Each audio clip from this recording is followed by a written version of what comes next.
hers back to beat him up. Whereupon my ex would go, hey, come on. I'm a little guy. I'm just a little guy. No, it's just also my birthday. I'm a birthday boy. It somehow always worked. And then Stokely just quote tweets it. Fuck you. Tony Brown, but who the fuck's in the background? It's Hook. It's fucking Hook.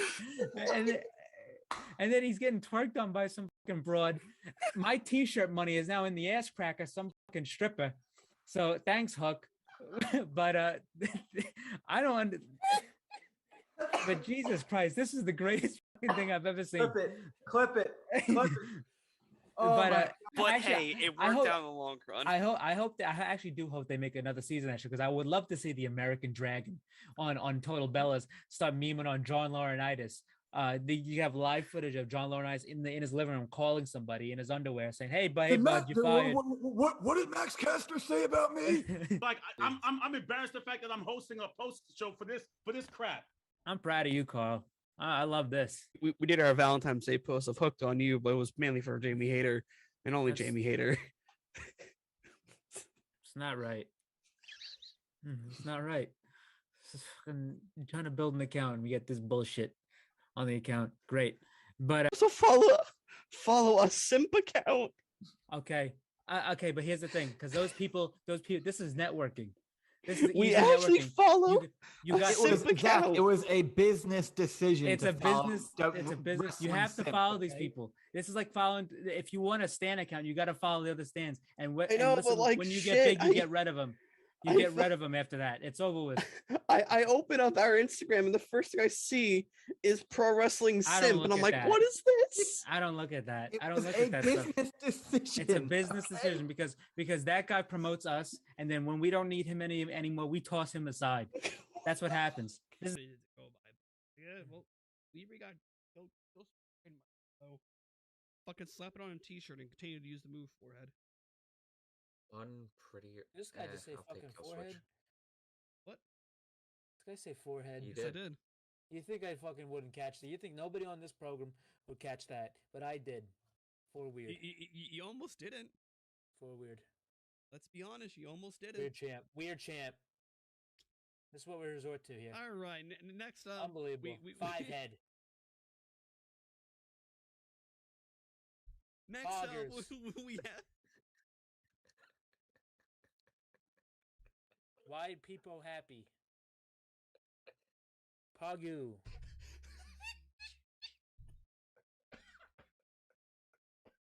Weird champ. Weird.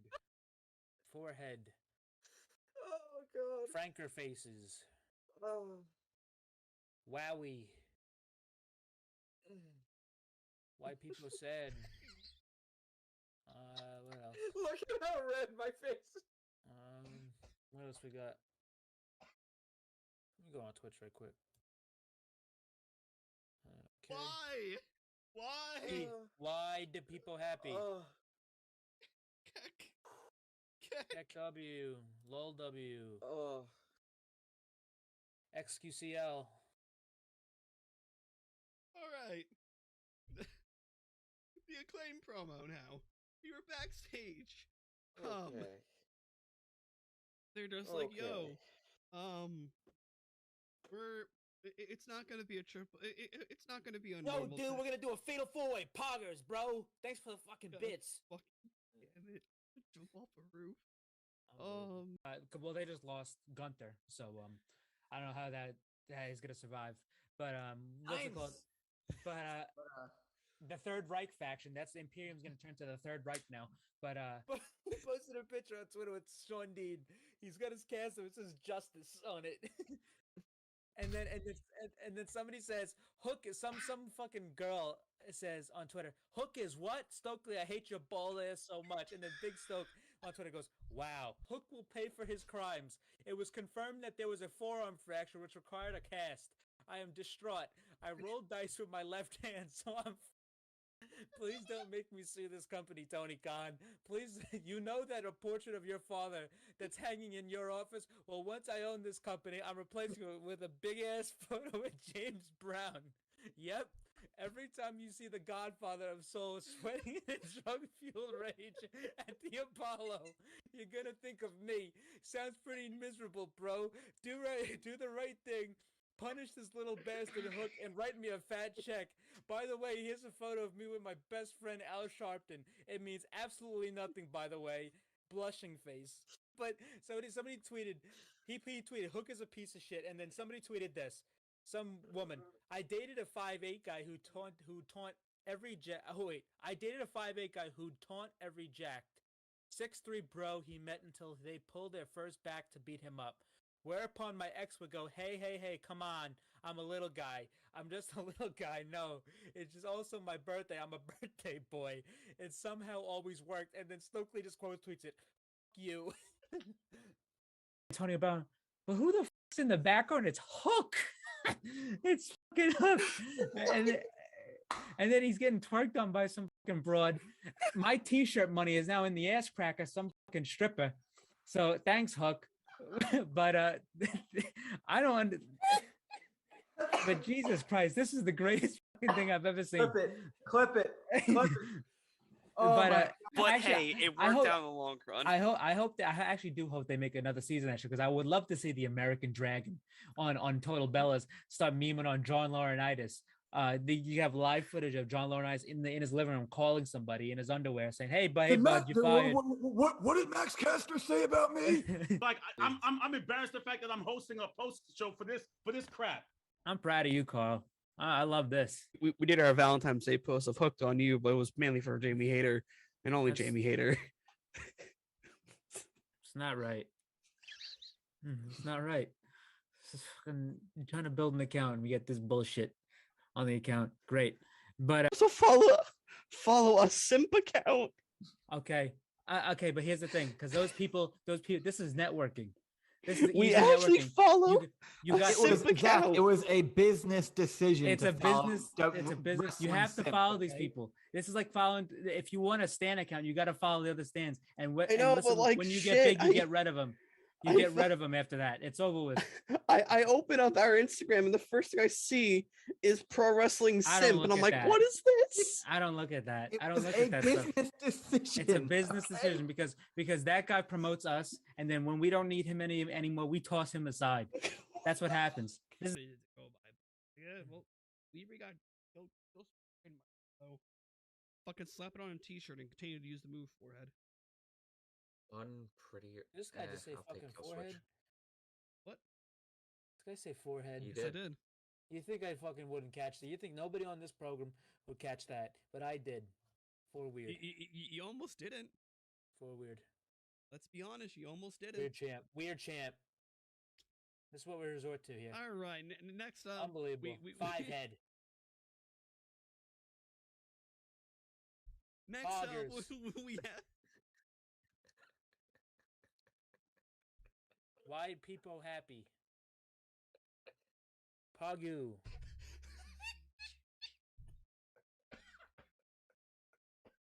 Weird champ. For weird. Forehead.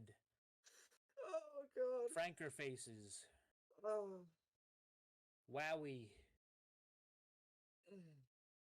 Why people sad? What else? Look at how red my face is. What else we got? Let me go on Twitch right quick. Okay. Why? Why do people happy? Keck W, LOL W, XQCL. All right. The Acclaim promo now. We were backstage. They're just like, yo, it's not gonna be a triple. It's not gonna be a No, normal. dude, we're gonna do a fatal four-way. Poggers, bro. Thanks for the fucking bits. Fuck, damn it! Jump off a roof. Well, they just lost Gunther, so I don't know how that is gonna survive. But what's it called? But the Third Reich faction. That's Imperium's gonna turn to the Third Reich now. But he posted a picture on Twitter with Sean Dean. He's got his castle. It says Justice on it. and then somebody says Hook is some fucking girl says on Twitter, Hook is what? Stokely, I hate your bald ass so much. And then Big Stoke on Twitter goes, wow, Hook will pay for his crimes. It was confirmed that there was a forearm fracture which required a cast. I am distraught. I rolled dice with my left hand, so I'm please don't make me sue this company, Tony Khan. Please, you know that a portrait of your father that's hanging in your office? Well, once I own this company, I'm replacing it with a big-ass photo of James Brown. Yep. Every time you see the Godfather of Soul sweating in drug-fueled rage at the Apollo, you're gonna think of me. Sounds pretty miserable, bro. Do the right thing. Punish this little bastard Hook and write me a fat check. By the way, here's a photo of me with my best friend Al Sharpton. It means absolutely nothing, by the way. Blushing face.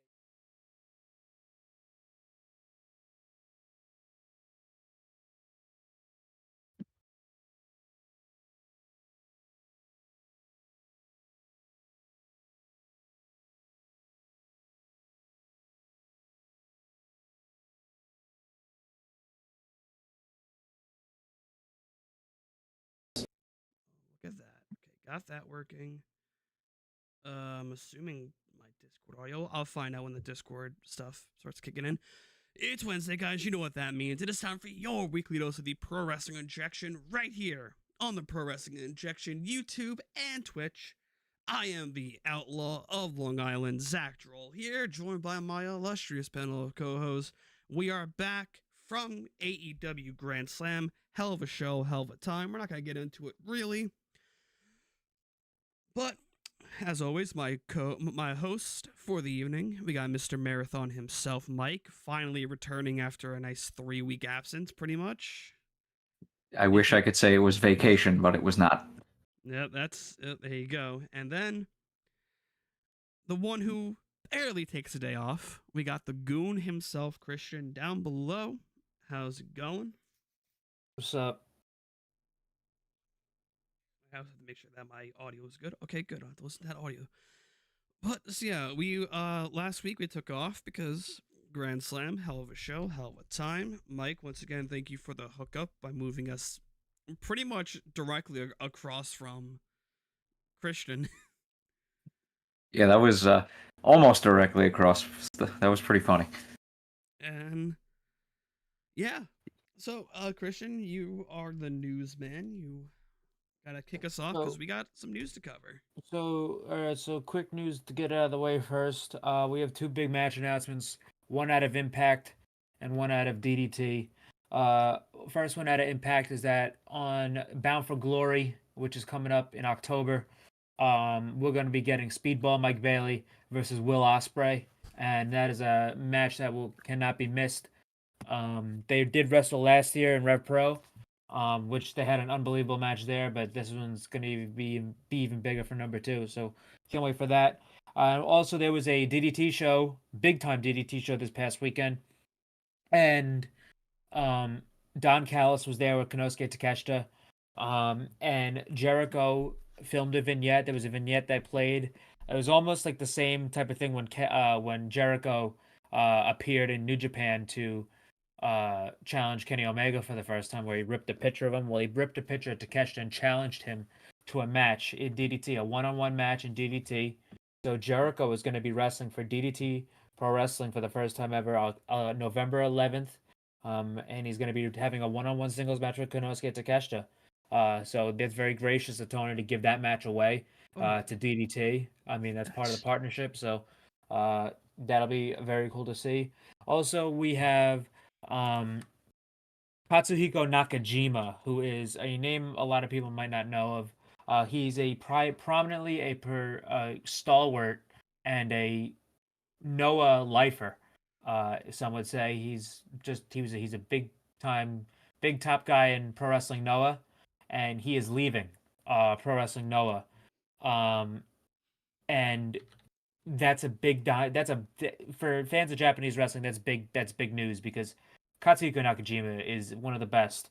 And he's extremely underrated. And if he goes to New Japan, that would be a major acquisition for them in the terms of Japanese wrestling. But Katsuhiko Nakajima himself says he wants to test himself in this stage of his career because he is 35 years old and he wants to wrestle. He has a desire to wrestle in America, whether that be in WWE or AEW. So if I'm not saying like he's like the best Japanese wrestler in the world, but if AEW could get him in for a couple matches, that would be incredible. He's a guy that a lot of people don't know about. He was the mainstay in Noah. He's one of the top guys in Noah. He would be unbelievable in AEW, so I would really like to see him there. But I do hope he spends time in New Japan because I think I would really love to see him against guys in New Japan and the up and coming guys that they have right now. But yeah, that's a big time loss for Pro Wrestling Noah. And next up, according to the Super J Cast, which is a podcast about New Japan that often breaks a lot of news when it comes to New Japan, but we finally have the announcement of who the replacement of Kevin Kelly will be on English commentary, because Kevin Kelly is going to be finishing out his New Japan career up until Wrestle Kingdom this year, and Walker Stewart will be the new voice of English commentary with Chris Charlton on New Japan, which I had no clue about Walker Stewart. I did not know who he was. Mhm. But he's known as the Velvet Voice. He's done commentary for Booker T's Reality of Wrestling, CZW, and GCW. But the cool thing here is I believe he's 21. I believe he's a younger guy. So we got a it's lot guy. of years out of him. Yeah, so if he wants to stay there for a long time, he can. I mean, Kevin, he's obviously, he's older. I mean, he even said his wife doesn't want to be alone anymore.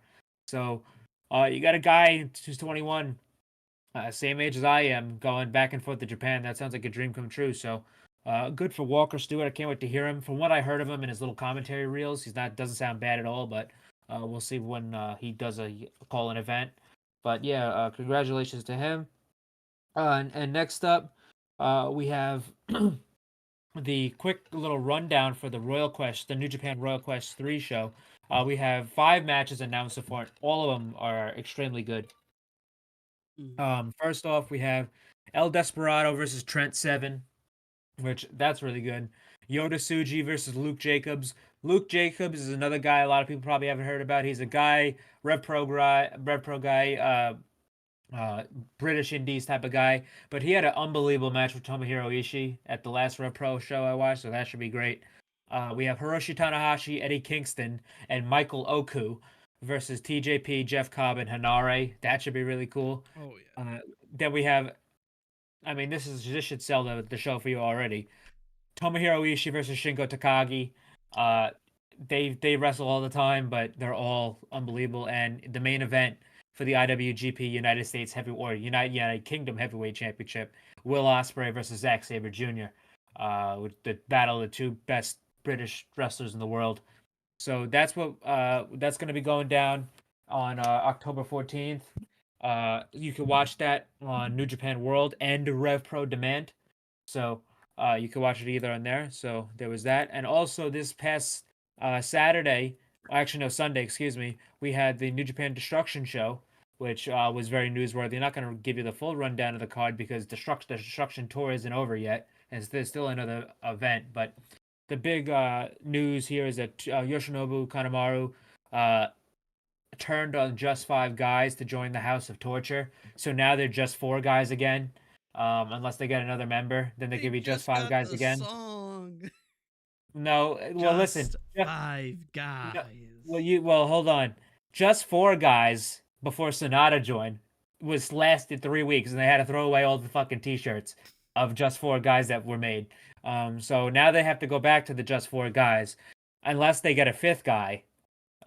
So somebody's, they're up shit's creek. But anyway, just 4 guys. Yeah. Anyway, we also had Tetsuya Naito defend his G1 certificate of him main eventing the Tokyo Dome against Jeff Cobb in a great match, and a match of the year contender in the main event. Excellent match between Will Ospreay and Yota Tsuji. This was an unbelievable match. I implore everybody to go out and take a look at it. It was extremely good. Ospreay retains. After the match, this does have AEW implications. After the match, Ospreay cut a promo, and he basically cut a promo on Tsuji and all that stuff. But then he turned the promo over to Sammy Guevara, and he basically said to Sammy, "Listen, next time I see you, because the last time I saw you, you hit me in the face with a bat, and that was at Wembley." He says, "Next time I see you, you're gonna look at me, you're gonna shake my hand, and you're gonna apologize to me, or else we're gonna have a problem, because this is family business going down at WrestleDream." So he did mention that, so there might be a little bit of a thing with Sammy and Ospreay coming up. Well, not a feud, but in term maybe like a segment. But that was the Destruction show, the first Destruction show. The next Destruction show will be going. The next big one, I believe, is going to be happening soon. We still have a couple more Road 2 shows, but later on in the month, we're going to be getting the other the climax of the Destruction tour. And now for the bigger stuff that happened this week. First off, we had more WWE mass releases, which were expected. This was only a matter of time; we just didn't know when. But at least these names, with exceptions to one very glaring one, made sense. So a lot of these names who were released. So nobody was spared. There was main roster, there was NXT, and there was Performance Center talent. That didn't even get on TV yet. So, but there was 3 standouts. But I'm gonna read off the names here. We had Abule Abadi Fitzgerald never made it to TV. Brooklyn Barlow never made it to TV. Alexis Gray never made it to TV. Daniel MacArthur never made it to TV. Kevin Ventura Cortez never made it to TV. Bryson Montana never made it off that Level Up show. Quincy Elliott, which was the only one that was out of the NXT, was expected because that guy got himself heat very quickly. It's like if you gave a Twitter stan a fucking WWE contract. So nothing of value was lost there. And then we got to the NXT ones. We had Yulisa Leone. She was a part of a tag team in NXT. Ika Minjiro. He was a comedy guy in NXT. Shanky, who was on the main roster for a little bit with Jinder Mahal. Never really made an appearance unless they went to India. So Shanky. Dabakato, who was also Commander Aziz and Babatunde. He was on. He just had a match with Tyler Bate 2 weeks ago on NXT. Dana Brooke, who's been there for like 9-10 years. Listen, she was the consummate women's jobber. They were never going to do anything with her. And this is kind of funny because it's going to lead into their last person, but she was the Dolph Ziggler of the women's division. I wouldn't even say that, because Dolph at least had a couple runs in him. Dolph had a history. At least he was pushed. Dana was never pushed. Dana never had a title opportunity. Well, never had a title run. She was never pushed like a top talent. She never really had anything. But and I'm not gonna say she sucked, but she never really was the greatest in the ring. She never got out of second gear. Yeah, she was a lower end card, and the fact that she survived the other cuts that happened like 2-3 years ago was always curious to me. Well, hell, leading into this next person, these next two, then we'll get into the two mains. Well, the next few. So we had Mansoor and Mace, the Maximum Male Models. They got released. Mansoor I was surprised about, because I thought they would have kept him around for the Saudi shows, but they haven't. I thought about the last like 3 or 4 Saudi shows, he hasn't even been on them. And he actually said something very curious in his stream that he did. That he said, the reason he had an undefeated streak in NXT, and that the reason he couldn't work NXT is because with the deal with the Saudi government, he wasn't allowed to lose, which was, if that's a sort of prediction I've never even seen before, but he wasn't even allowed to lose. So I don't know how they got out of that. But yeah. With Mace and Mansoor, or Mace and Mansoor, watch like the VODs from their streams, because they talk a lot about spots that went wrong, because like the thing that's blowing up right now is the back to school fashion spot that they did with Braun, where Braun bulldozed them, and that was a shoot bulldoze, as what they've called it, because he wasn't supposed to like football tackle them. He's supposed to like shove them. Yeah. So, but just watch like that clip or watch the VODs. They're amazing. Yeah. Mansoor though, Mason Mansoor, I think they have a future on the Indies. 100%. I do. I think those guys are really entertaining. I always thought. Mace, he has a career to do commentary. He was like Raw's commentator for like. Yeah. I mean, for a cup of coffee. I mean, at least. Mace, when he was doing the Dio Madden stuff, he was entertaining. But yeah, I think they have a future on the Indies. Mansoor was always pretty great in the ring. And Mace, he really never even got a shot at like having like a real deal match. Mm-hmm. So the jury's still out on him in the ring, but they're both entertaining together. So I would hit the Indies if I were them, or go to Impact or something like that. But next up we had Top Dollar, which was actually pretty curious. Because he was the only member of Hit Row released. Ashanti and B-Fab are still there. And obviously they struggled. Hit Row did after Swerve signed with AEW. I mean, Swerve was the whole leader, and he held that group. He was the glue that held that group together. So they really were just jobbers without him. But Top Dollar, I mean, he was not good in the ring at all. Michael Cole kept fucking bullying him on commentary, calling him Flop Dollar and all that stuff. So we also had Rick Boogs, which I was kind of sad about because I really like Rick Boogs. I think he's funny and I love his Instagram. If they let him, and the curious thing about him is that he tweeted out that there was politics involved with him, which I don't know about all that. Like, he's hitting the copium too hard. Well, I don't know, but that's the thing. I'm not gonna take his word for it, but I'm also not gonna say that's not unbelievable, because there could have been people that didn't like him. Well, he said after Vince left, his career went down the shitter. Which I believe, because for all intents and purposes, he was a Vince McMahon character. Vince is the one who put him with Nakamura. Vince is the one who got him over. He's a gigantic specimen of fucking bulbous muscle. That's a Vince thing.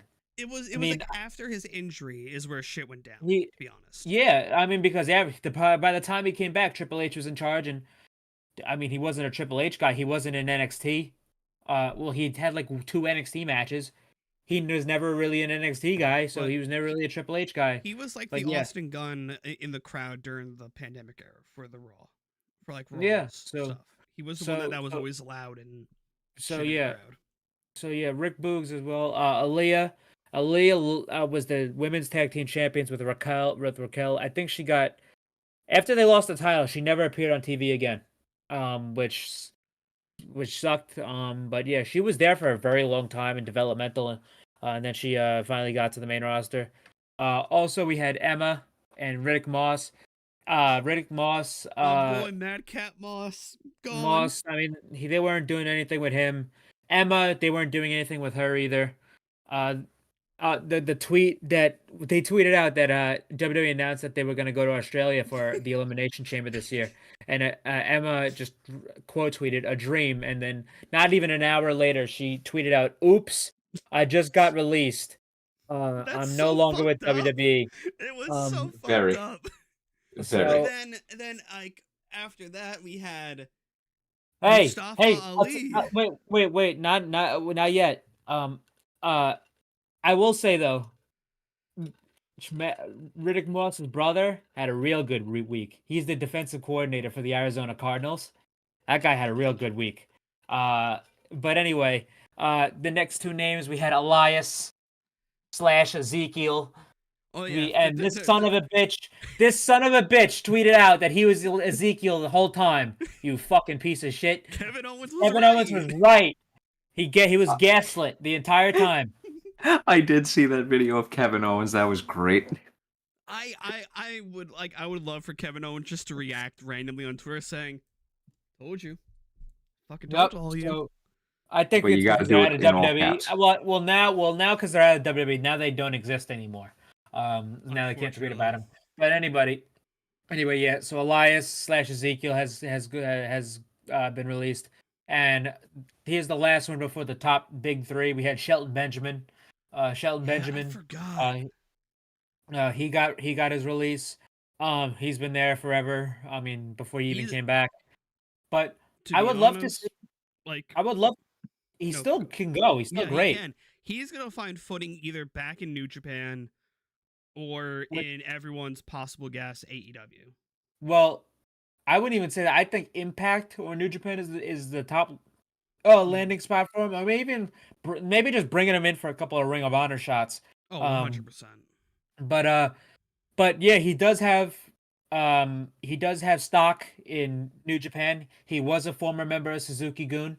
Obviously Suzuki-gun is no more, but maybe he could join just 4 guys and he could be the 5th guy, because those are all they're all former Suzuki-gun guys besides Sonata. Or the absolute dumb shit that I saw on Twitter, which everyone made jokes out of.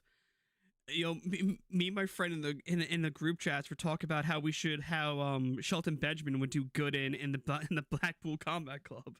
Yeah. Well, I mean, jokes aside, really cool. Well, not a joke, but I'm like saying it wouldn't be that bad of an idea, but it's not like he's like a fucking shooter type guy like that. But I mean, he did wrestle with Brock Lesnar. Yeah.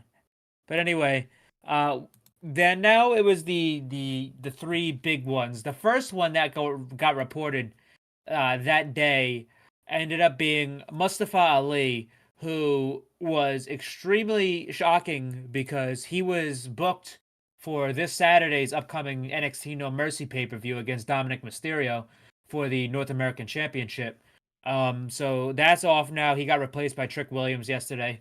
But yeah, Mustafa Ali. Now, and the first thing I thought of when I heard this is that he was making main roster money in NXT and they didn't think it was worth it. Because obviously the main roster talent, they're not taking a pay cut to go down to NXT. They're getting paid main roster money to be in NXT. This is everybody who's been cut, who was a main roster guy to NXT, has said the same thing. They were making their main roster money down in NXT, so that was probably what happened there. But like with Mustafa Ali, I think probably hands down one of the most underrated talent WWE had from the pandemic era, where they gave him a shit gimmick with a shit faction, and he tried his fucking hardest to turn that into gold. There's nothing you can do about that. He tried his hardest to turn that into gold, and I will give him credit for that. Yeah, I'll tell you what about Mustafa Ali. I think Mustafa Ali is a great fucking wrestler. Mm-hmm. I think he's great in the ring.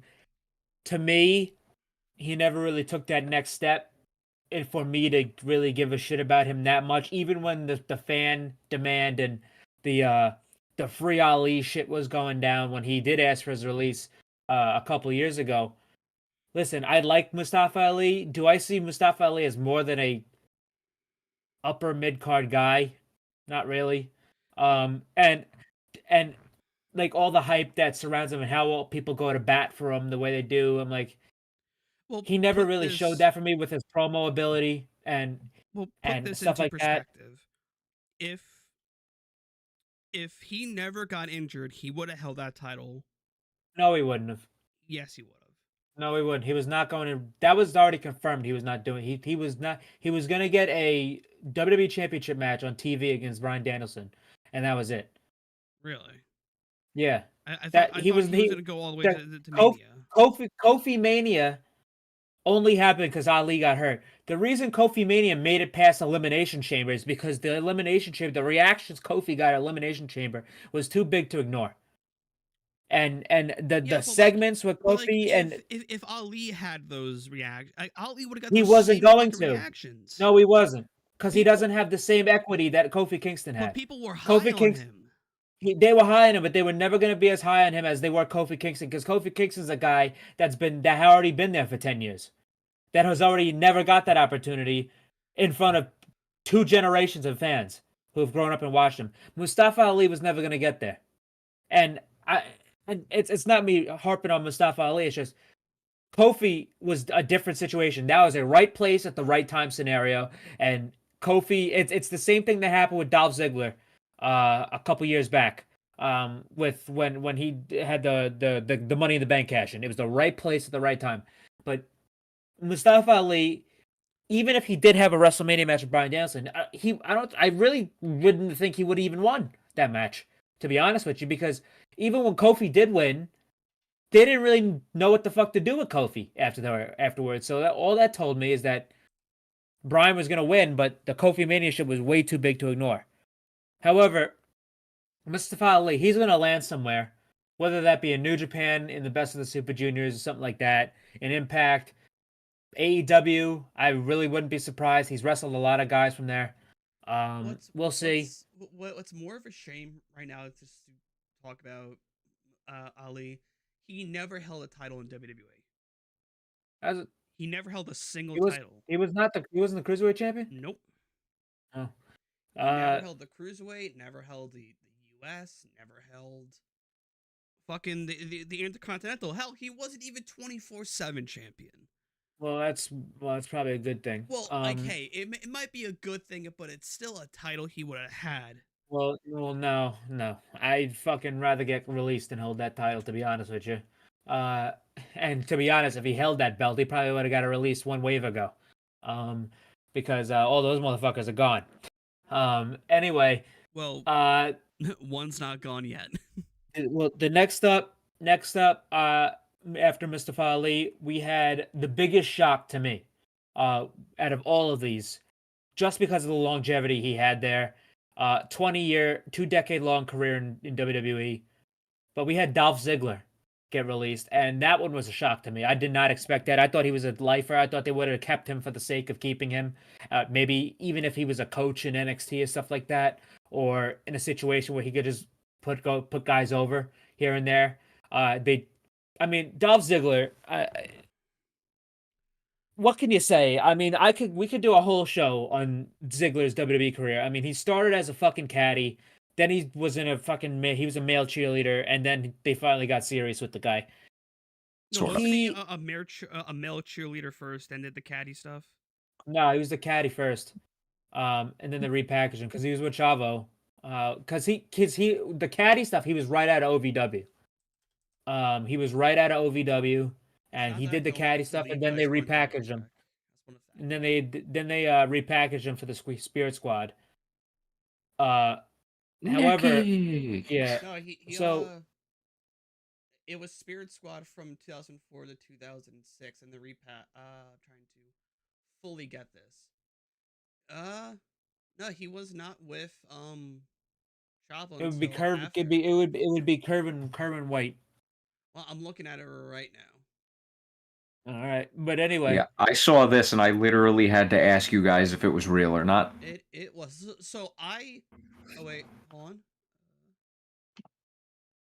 Okay, I had to do like the F4 to see what popped up first. Okay, yeah, it was the caddy for Kerwin White, then Spirit Squad. Spirit Squad. Yeah, I just want to double check. I wasn't saying like. Anyway, Ziggler, he ended up getting real hot, multiple times in his run. First big one he had, big one is when he won the Money in the Bank briefcase. When he cashed in on Alberto Del Dipshit. I could have been at that Raw. AJ, but that was one of the loudest reactions I've ever seen. The roof blew off that place for him winning the World Heavyweight Championship the night after Mania. That was an incredible moment. The other one was during the 2014 Survivor Series match, the match Sting debuted at, where he was the sole survivor, and John Cena came out to congratulate him, all that stuff. He saved Team WWE's job against the Authority. They could have did something with him there. He was so hot after that. The crowd adored him, and they didn't do anything with him.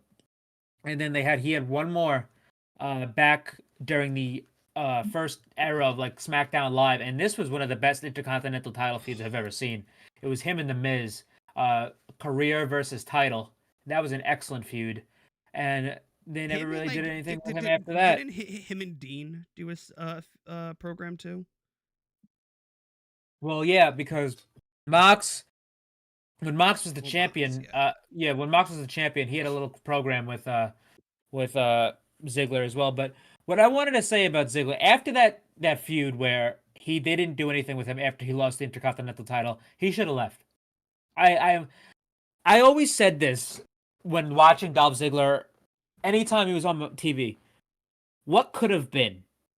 Because I'm not going to sit here because this guy could make great money. He worked in WWE for years, but in my opinion, if Dolph Ziggler left in 2016, I guarantee you he would have been what Cody Rhodes is now. Not joking. I'm not saying the top guy main eventer. I'm saying what his stock would have been so much elevated by him leaving, spending a couple years on the indies. He would have been in Ring of Honor when the Bucks and Kenny were there, and Cody. Shit, to me, I always said this.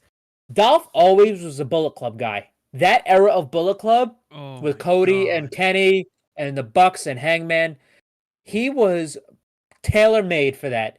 If he left, he would have been in the Bullet Club. I swear to God, I was hand on the fucking Bible.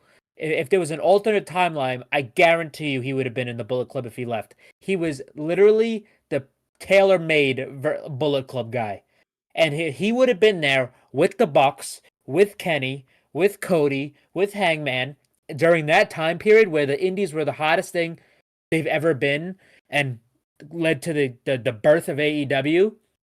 He could have been a founder of AEW. He could have stayed and then went back to WWE and had an elevated stock. He would have been a main event guy. He probably would have won a world title. He would have had unbelievable, because everyone knows how good he is in the ring. Yeah. Dolph Ziggler. He could have went to New Japan and had fucking unbelievable matches with Tomohiro Ishii and Okada and Naito and Jay White at the time and Ospreay. He could have been in the best of the Super Juniors in the G1. He could have been in all these great feuds with all these guys in Ring of Honor and on the Indies. I seriously think that would have been the case if he left. I think, like, right now, pending if he wants to continue wrestling, because there's been rumors, I don't remember where I've heard it, but he hasn't watched the WWE product in a while. He doesn't watch any wrestling outside of, and a lot of wrestling. He doesn't even watch anything. So could I see him land safely anywhere? Absolutely. Hell, his brother is the funniest piece of shit on BTE right now. I'll tell you right now, he's gonna end up in AEW. If I'm sure about anybody from this list, it's him. Not just because Ryan's there. I think Ryan there helps tremendously. Dolph's been on being the elite like how many times now? Well, yeah, and they don't even give a shit anymore. Yeah, just in the background, or you hear his voice. Yeah, he was shown when it was him, the Blade, and Ryan sitting there, signing autographs for that Hunkamania thing. He was on it full force. They did, and obviously WWE really didn't give a shit. So it's now just the fact of which that it's like if he is to appear in AEW, like there's probably I'm baking that there's a 99% shot he goes there. Are they gonna? I would dig it. Just with his brother, are they gonna say Miro beat the shit out of Ryan, and then that's gonna cue out? I'll tell you, I think it'll be the best thing for Ryan. I think it'll be the best thing for Ryan, but I think that's the thing. It's not going to be like he's going to be confined to a tag team with his brother. I think he'd be doing single stuff and tag stuff. Just basically how most tag teams operate in AEW. Hell, even if he wants to do the indies, because he's still good friends with Cardona. He's still good friends, I think, with a bunch of other indie talent who got released during that first wave in 2020 and 2019. He got hell. He can do shit in GCW. Imagine Nick Gage versus Nick Nemeth. Oh my god. I just want to break. Britt Baker just posted a picture of Adam Cole's ankle. It's like the X-ray. The X-ray and his actual foot, how swollen it is. Shit. Oh, right now I gotta see this. Fuck. I gotta stop meeting pro wrestlers. Every time I fucking meet somebody, they get hurt. Oof. I met Tanahashi. He got I hurt. met He him got first. I met no, Adam Cole no, first. no, no. Because Yeesh. because I met Tanahashi in front of a bus that night. He got hurt. I met Alex Reynolds that week. He got hurt. Fucking, I met Colt Cabana that week. He got hurt. Well, see, I was first in line to meet Cole, so Yeah, but you don't have a track record. Just speaking of track record, true. I have a different track record. How long were they injured for? Tanahashi was out for a long time. Colt, not anything, and fucking Alex, I think, got a concussion. All right, your track record's on par with mine. But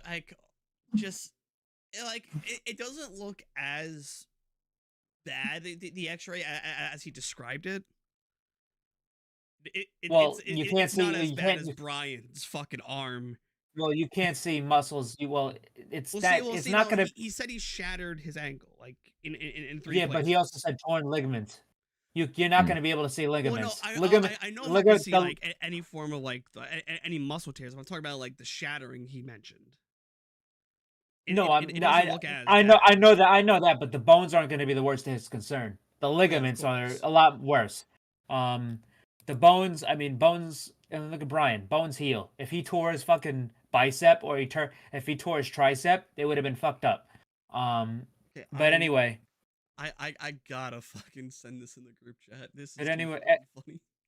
Anyway, hold on a second. Hold on. Yeah. Ziggler, though, realistically, he can do anything he wants. Anybody will take him. He'll be hot wherever he is. It's his first time out of WWE, really ever. Not even, yeah, this is his first time out of the ring ever. Out of the ring in WWE, just read ever. The caption of it. So fucked up. Yeah. Probably a Stokely Hathaway type of fucking deal.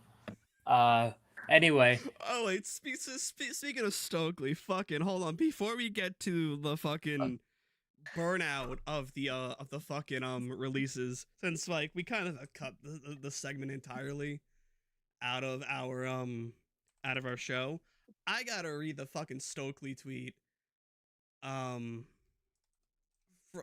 he had posted after Kingston won the fucking title at Grand Slam.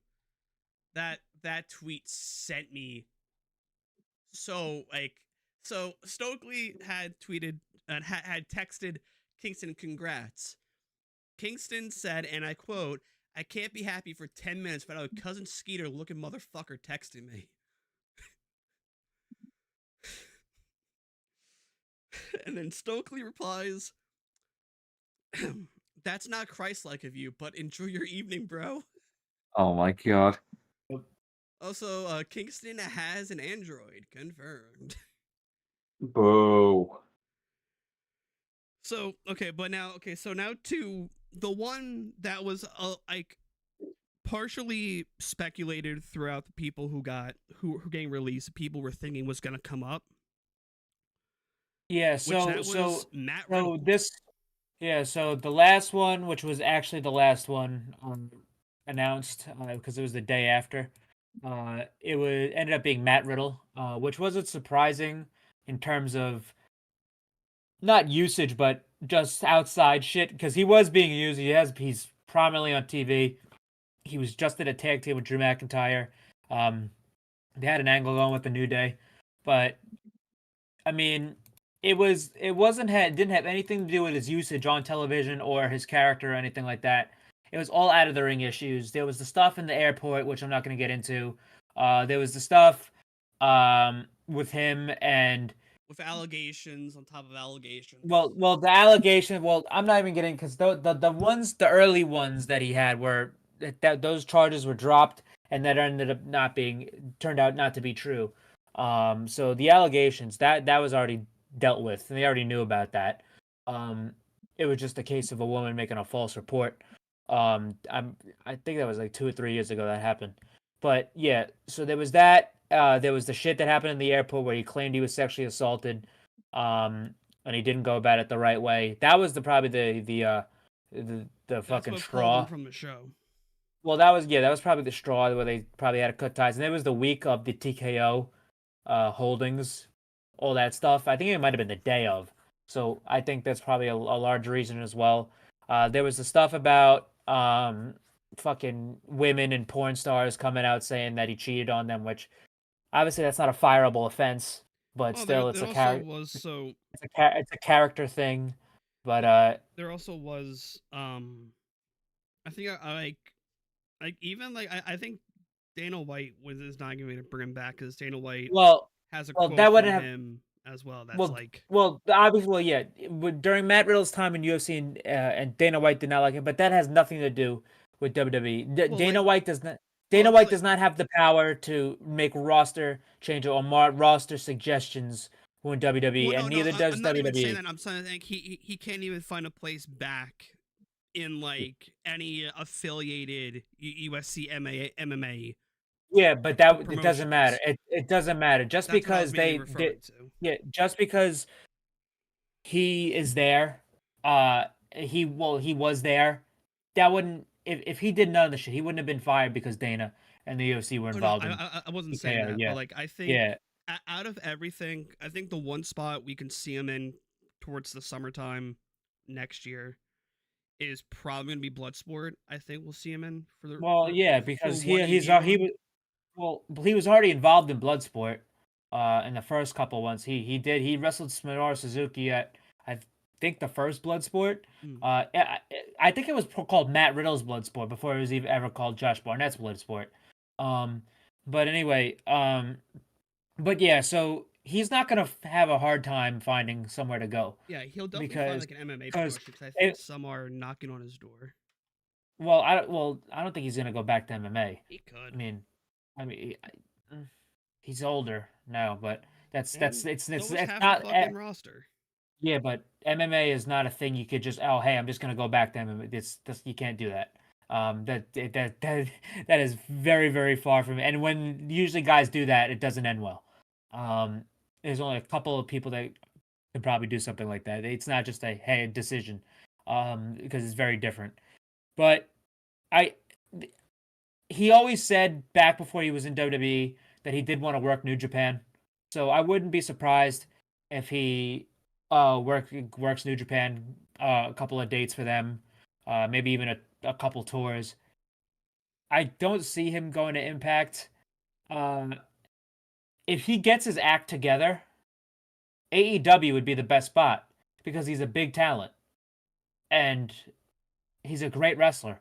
Whatever you want to say about Matt Riddle, regardless if you like him or you hate him, he's a great fucking wrestler, and he would be an asset to the AEW roster because he's just the amount of matches and the amount of fresh matches that we haven't seen him in.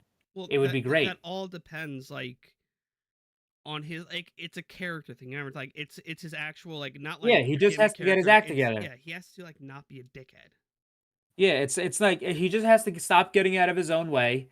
So I wouldn't be surprised if he ends up in AEW. I think Tony Khan will wait a while. But yeah, I wouldn't bring him in right now if I was them. I don't think like because all these non-competes, they all have 90-day non-competes. All of them are up in December. December is when you're gonna start hearing chirps of stuff. So probably around January is when you're gonna see a lot of these guys show up. But what's it called? I will say this though about Matt Riddle. Yeah, AEW would probably wait for him because they have waited for people in the past. However, the other thing about New Japan is obviously Matt Riddle is the poster child for fucking pot and weed and in pro wrestling. I mean, his whole gimmick was he's a stoner. He's the high guy. He was this generation's RVD. Yeah, but that just not as cool. But that could be a problem if he wants to work New Japan, because that shit does not fucking fly over in Japan like he does here at all. Matt Sydal is number one example of that. Matt Sydal, they wanted to throw him in jail. I believe Matt Sydal had either CBD oil or some sort of marijuana oil or cream. Some liquefied version or something. Yeah, some liquid marijuana, something like that. And they wanted to throw him in jail for a year.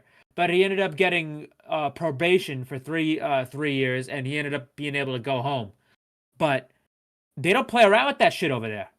They don't. Mhm. It's. They probably thought it was drug smuggling, but weed is a lot different over there than it is over here.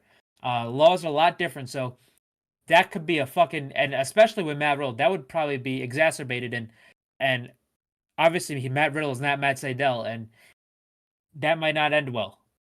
So that would have to be extremely careful with that because that is a lot different. And if he wants to work New Japan, he would have to put that away for an extended period of time, which I don't know if he can do. So if you want to spend a month over there and he can't go a month without weed, which I don't know how weed works and withdrawals and stuff like that. I don't think that would. That's a good mix. But As someone who does smoke weed sometimes, well, I do have my pens, I do have my oils, I have my edibles. Like there's no, it's not like there's no withdrawals that you can go through. To be honest, like I'm not one to fully give a description because I've only been smoking since before the pandemic, so it's not like I've been doing it most of my life. But it's not much. It's not really that addictive. It's mainly just for the fact of chill out, ease the brain. But I think if he, because I think when he came into NXT, they were still very like strong on the pot rules, right? well, not really because they knew what they were signing when they signed him. Mhm. Number one, and he was always, and he always had this reputation because that's how he got kicked out of the UFC is because he refused to he refused to smoke. I mean, he refused to stop smoking, which obviously that rule in the UFC has been abolished. You can smoke freely now. Oh yeah, You can because he partake in also made weed. an assigned fucking comment saying, "I smoke weed so I don't beat my kids." Yeah, so So I mean, but anyway, that was years ago. I'm not gonna hold him. I know, to but still, something like it's that. still an asinine. Well, that's what got him That's what basically got him, blackballed from UFC. UFC, which he was done. He was already kind of done fighting by then, but kind of transition to pro wrestling happened after. But it's something. It's just something. How you have to. If I mean, he does have a baby on the way. So another one. I don't know if he wants to because he already has kids. I don't know if he wants to be around away in Japan. I don't know, but that was years ago where he said that. So a lot of people's ambitions change. So I don't know. I think AEW, if they wait for him and he gets his shit together, Impact, or he just runs the Indies because I think that, like, I really think that GCW, he'd be in GCW a lot. Oh yeah, I think you'll see him a lot over there. Because they're not a fucking contracted talent company. So that's really all I see. But that's the releases and hell, just the last. if he does land in Japan, I would like to see him have one goofy match in DDT. Yeah, I mean, I it just think he can depends. land perfectly right there too. All right. So after this, the last piece of news, which was the big one, even though this was, there was mass releases, but because we didn't talk about it last week, but Jade Cargill has left AEW and is now officially signed to WWE. Which So was confirmed. literally after the show on Wednesday, 2 weeks ago, after we got off the air, about 1 a.m., Sean Ross Sapp tweeted the bombshell news that Jade Cargill is wrapping up at AEW and was most likely going to WWE, which I don't know if that was exactly bombshell news because there were rumors floating around. Well, like while she was away. Yeah, well, there was a thing like, is she going to leave? I didn't know when her contract was up. So this was a bombshell to me just because I just didn't know when to expect it. So she's, because it was a little weird that they were going to do the Statlander rematch on Rampage, which that was like, why are they going to do that Rampage when they could just do that at Grand Slam? But it made sense because her contract expired that night. So her contract had expired and she was going to WWE. It was said to have been very mutual and cordial. They gave her a standing ovation at the back. Everything's fine. Tony talked about it nice. Yeah. But yeah, WWE announced it officially yesterday. She's keeping her name. Yeah, she's gonna keep her name, which was she said in the negotiations that was very important to her. It's the same thing that Cody did. I think she's also keeping her music because her music was not produced by AEW people. Yeah, it was. No, it It wasn't. was Mikey Oh, it Ruckus. was. Nope. If you look at who produced it on the page, it does not say anything of Mikey Ruckus. Oh, I thought it was Mikey Ruckus. Hmm. Because I doubt they're gonna keep her theme. Because someone shared an image of the producer and the writer of it, which is just the producer and I guess the writer of the shiz. It was not. It was nothing. It was not Ruckus at all. Surprisingly. Let me see. Okay, I still don't think because even if you go on Spotify, it's Jade Cargill theme, All Elite Wrestling. Well, they could So- easily like take the rights back from it. To be honest. Yeah, if I was her, I'd negotiate for a real piece of music. That's what I would do. Because like I like an actual song, not like a wrestling made theme. That's what I would do. But we'll see because even like I'm on YouTube right now. I looked up her entrance. It's bringing me to the AEW music page. Yeah, but it's because it's gonna be under their wing of music because it's their entrance themes. If you go to Spotify and go to the credits, so Mikey Ruckus is not credited at all. Just Anyway, keep that in mind though, because we can get like a whole like different like a remixed version of it, pretty much. to be honest, I hope she changes it because I mean it's not like Cody's theme, which is like I like an iconic theme. Of course, I mean, yeah. I mean she doesn't really need it. But anyway, Jade, they posted stuff her walking into the performance center yesterday, her training with the coaches and just having like a little private training session. So it's gonna be a thing where so she's most likely not going to NXT. She's most likely going right to the main roster. There's been reports that they're having main roster creative for her, and it's high priority creative. So she's most likely skipping NXT, which I don't think is a good thing because I think Yeah, she could have neither had do some I. time in NXT just to hone her craft a little bit in the performance, and I think that would have Yes. benefited her. But I get why they want to shot her right to the main roster because this is the second big AEW signing. Well, WWE signing out of AEW. There has been four, not big, but there's been four in total now. So B Priestley, which is Blair Davenport now in NXT. Priscilla You had Kelly. you had Brian Pillman Jr. Yeah, which his Who vignette actually aired. his first time his vignette for his debuted for the first time last night. Obviously Cody Rhodes. But this was the first one, Jade Cargill. There was a homegrown AEW talent that is being taken away from AEW. She did not wrestle on the Indies. She did not wrestle anywhere else previous to AEW. This is the first time ever a homegrown star from AEW is going to WWE. So this is a history-making thing. And I'll tell you something right now. I got news for you. She won't be the last. She will not be the last at all. Not even And- close. Yeah. And when contracts come up, you're going to see this shit happen more frequently. But however, this can't be a pattern with WWE. You can't have, I mean, it depends on the type of talent who is jumping over. But say like, for example, just an example of a person jumping. Obviously, Brian Pillman Jr. is a good example, but obviously, say if a Ethan Page jumped over. Ethan Page should not be skipping NXT. I'm not saying Ethan Page is bad. It's just to get used to the WWE system and to work with more people, he should probably go to NXT first just to get the hang of it before they move him. He doesn't have to be down there for 2 fucking years. He could be down there for 4 months to 6 months and then just go up. They just did this shit with Dragon Lee. Dragon Lee don't need to be down there for 1 year. Dragon Lee don't need to be down there for 2 years. Dragon Lee could have been fucking brought to the main roster and put in the fucking main event picture. That's how good Dragon Lee is. But he's there in NXT just to fucking get him used to it. Just to not hotshot him, which they should have did with Jade.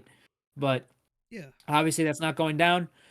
Jade, we're gonna see her eventually. I don't know when she's gonna debut. I don't think they're gonna wait all the way up until the Rumble, because that's in January. It's September. Maybe Fastlane. I have no clue. Survivor Series, perhaps. Yeah, maybe Survivor Series, because I'm assuming they're probably thinking of doing like the War Game stuff again. I feel. Yeah, so we'll see. We'll see where they go with her, but I'm happy for her because that's the one thing about this though.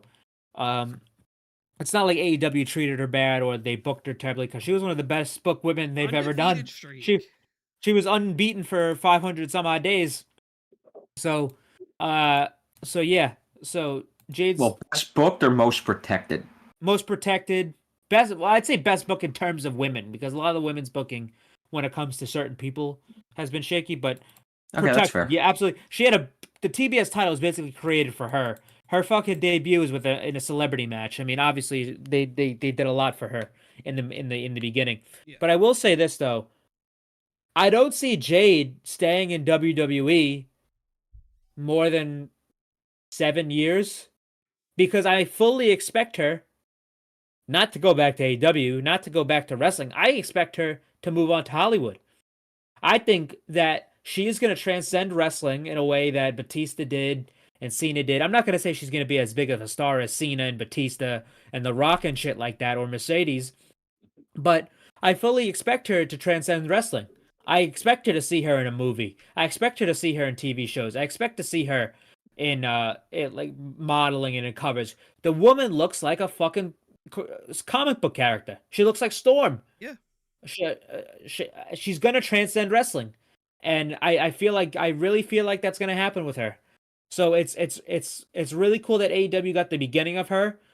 WWE is probably gonna get the middle, and then whatever she does after that is probably gonna get the end. So she has a young kid. She probably I could see like maybe 5-7 years tops in WWE. Well, yeah, that's the thing. Like her husband is a pro MLB player. She's not hurting from. They're both extremely rich, even more now, with this WWE contract. Oh yeah. So it's not like they're hurting. But anyway, But yeah. Hey, congrats to Jade Cargill. Can't wait to see her in WWE. I guess side note, I forgot who reported it fully, but let me pull up the tweet. I guess. Per WrestleOps, I think per even Fightful at one point. I don't remember if they even posted it, so don't quote me on that one. Is that like Edge is closer to AEW more than ever, apparently, as well. So keep that in mind, folks. It shouldn't be all that shocking. This is some fucking scumbag on Twitter. Holy shit! What? Like we're gonna talk about it at the end, but when fucking Jay's getting jumped by the devil worshippers, somebody says, "I think it's Top Dollar," and they pick the skinniest fucking guy there. I think it's Top Dollar. No, but the one that I said is even funnier too.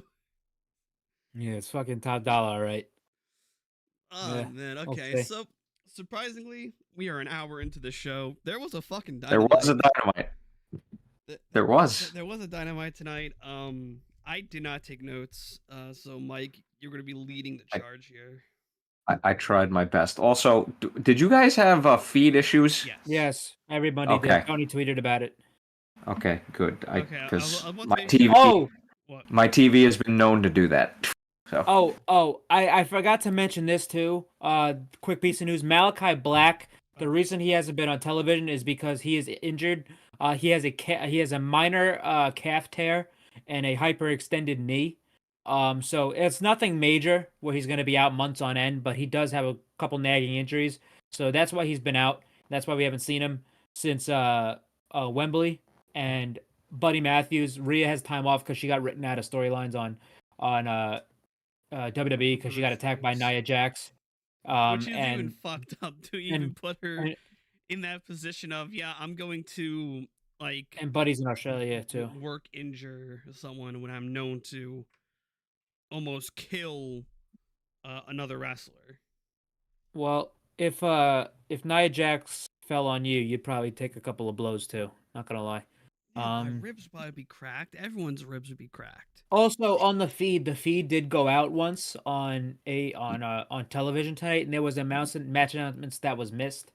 There's going to be on Collision. It's going to be Bryan Danielson and Wheeler Yuta and FTR versus Aussie Open, Big Bill, and Ricky Starks with Zack Sabre Jr. on commentary. Anyway. And also apparently, so WrestleDream is being touted as the new era for AEW. The end of an era. An end of an era, the beginning of a new one. Mm-hmm. So we'll see. And also, Inoki's family will be there, which is a pretty cool gesture. Nice. So anyway, we had Dynamite tonight. It started off with the international title match between Rey Fenix and Jeff Jarrett. Quick update on Mox. Moxie is okay. It's not going to be a long concussion, real thing. He just we took him out for a week, but that's why. Yeah, that was. I mean, being in the building, immediately when they counted that, I'm like, oh fuck, he's hurt, because it's the same thing that happened with Mercedes and Willow. It's the same thing that happened. It almost looks like the same thing that happened when I saw my first show with FTR and Proud and Powerful when Cash got his arm ripped open.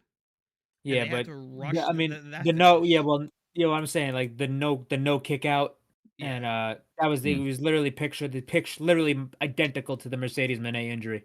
So I immediately knew something was wrong there, and obviously it didn't air on TV, but Mox was sitting in the ring. He walked off under his own power. Renee came out, and all the doctors were out there and stuff. Through the crowd under his own power too. Yeah, he was. I mean, you could tell. Love Mox. You could tell he was fucking pissed off. Because obviously that wasn't supposed to happen. Obviously Phoenix wasn't supposed to win the title, just how like Willow wasn't either. But anyway, so I had thought, because we're gonna get into it, I'll get into it when we get into it. For the let me just say something. So obviously we had that awful ref botch last night, and there was this thing about the match last week. I'm sorry, I'm tired. Was that even on Rick Knox? Really? Yes. Because was it communicated to him that was going to be the finish? Because that obviously wasn't the finish. Well, I mean, it's going to look bad on him even if that was the case, because nobody in the crowd knew. I don't blame anybody for that, really, to be honest with you guys. That's a fucked up situation. But at the same time, like, you got to count. Hence why, like, because you could even tell. So before the match happened, if you watch the television feed, Mox hit his head into the camera. That happened. That was the first thing. Second thing, took a whiplash when Phoenix went off the ramp. Yes. And then him getting piled on his head. Yeah. That's what Agreed. did it. So like he got rattled that match. That whole match. Yeah, he got his bell rung. Yeah, so I don't really blame anybody for that, but yeah. Anyway, where I was going with that. You could even tell too, like the reason why Rick Knox stopped, because he thought maybe Mox had missed his cue.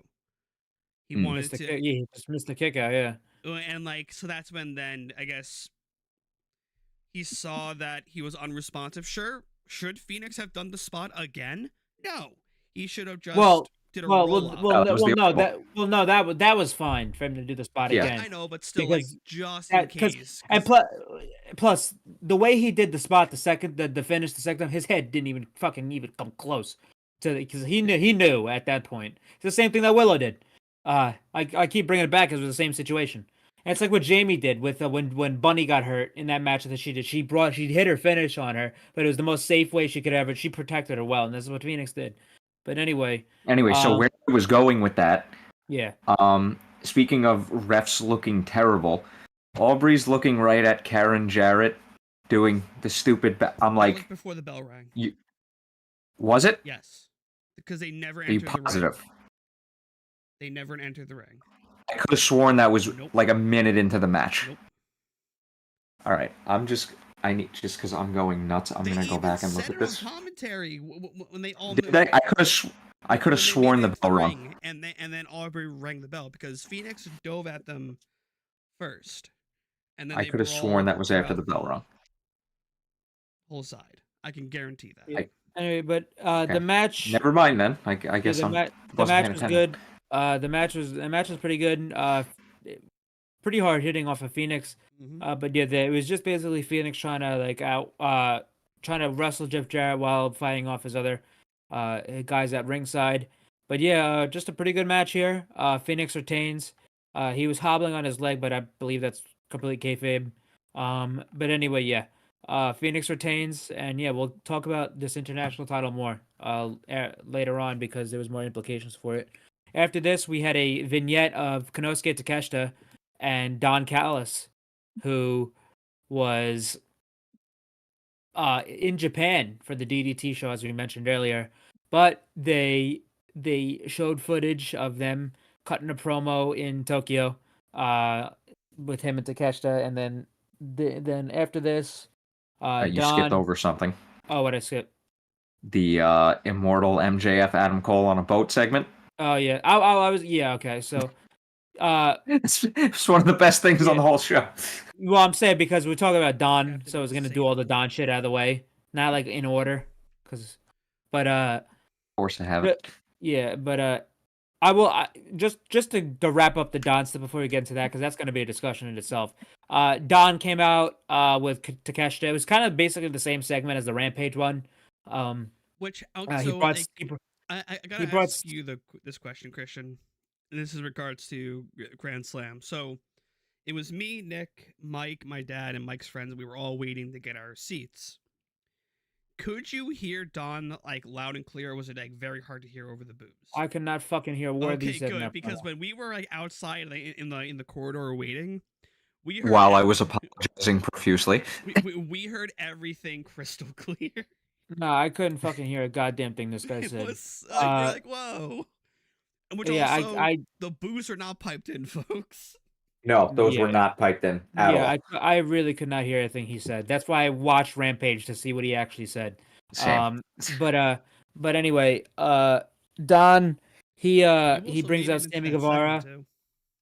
Yeah, he brings out Sammy Guevara, and Sammy has a new Titantron. It's based on Scarface. It has the Scarface font. It has the Scarface black and white. He's coming out with the fucking Hawaiian shirt on and all that shit. So it's all Scarface inspired. A lot of mob shit on this show. But anyway, Sammy comes out. He's getting booed mercilessly. He's with Takeshita and Don. They're basically just talking about how Sammy's giving the reason why he turned on Jericho. And then they showed footage of Takeshita and Don in Tokyo, in Japan, showing up to Ibushi's training facility and attacking Ibushi's friend, and they attacked Ibushi himself. And they almost killed Ibushi. Let's be real. Well, a 10-pound Ibushi weight? almost. Yeah, so they took a kettlebell to Ibushi's skull and took his jacket and choked him with it to show Kenny Omega. But I mean, Ibushi's done fucking worse. He's ate fireworks. Hey, if only they Listen, if it's a Ibushi match and he's not trying to kill himself, then it's not an Ibushi match. I fucking dude, that guy takes an atomic drop on his fucking neck. All right. Well, see, so okay, this was a little tame for a little coda here. I wish they could have convinced Ibushi to blade for that bit, or at least do fake blood on him, like just pouring out the side of his head, because that would have looked like that really would have sent it home. Well, a lot of the Japanese. What the fuck? What the fuck's Moist Critical doing with Malachi and Zelina Vega? He hosts. He has his own pro wrestling thing. Yeah, I know that, but it's like, what the fuck's he doing with Malachi? I didn't know he was. I didn't know he was. He probably had. Well, remember too, like Malachi's friends with, fucking it was Rusty Cage and Wang. Those are all connected to the Critical as well. Yeah, sure. Anyway, yeah, so yeah, a lot of Japanese guys, they don't bleed like that. They don't do blading, so I'm not surprised. The only one I've really ever seen do it normally, besides like deathmatch guys, is Takeshita. But anyway, after this we had the MJF Adam Cole little brochacho boat ride in Long Island. Can you believe this? I don't know where the fuck he was at. I don't know if he's in Bayshore, like in somewhere. I don't know. Listen. I've lived Long Island my entire life. I have no clue where the fuck anything is. That could be on the East End, to be real. Somewhere. It's got water. Anyway. Hamptons. Yeah, I don't know about that. The rich part of the Hamptons. I don't know, dude. Hampton, that's out there. Yeah, see, I don't know if you want to go all the way out there. That's a solid 2.5 hours without traffic. Plainview is at least in the middle. True. Fucking what's it called? But anyway, so they're out there. They're fucking having beers on a boat. I believe MJF basically said he stole his dad's boat. Adam Cole is out there with his fishing line on, and he's sitting there. He's like, and Max goes into the cooler. He grabs the diamond ring. He puts the diamond ring. He looks at him, Adam Cole. He's about to fucking turn on him and kill him off the boat, like it's The Sopranos or Godfather Part 2. But Adam Cole's like, Max, did you just put that ring on? Did you just put a ring on to hit me with it? He's like, no, bro. Like, of course not. You didn't bring me out here just to put the ring on and knock me out, did you? It could be out in Southhold going off by the lighthouse. Maybe. No, I'm looking at this lighthouse. It looks eerily similar probably, to it. Yeah, probably is. I don't know where listen, I don't fucking go anywhere in Long Island. Everything's too expensive. Anyway, yeah, so MJ puts the thing back in his pocket, and he's like, no. He was like, he goes, Max, could you take me out here to hit me with the diamond ring? No, buddy. And then and then grabs a beer, walks up to Cole, and they go, oh, I got one. I got a big one. And the he's camera got a pans, big fish on the line, and he's got the biggest fucking fish.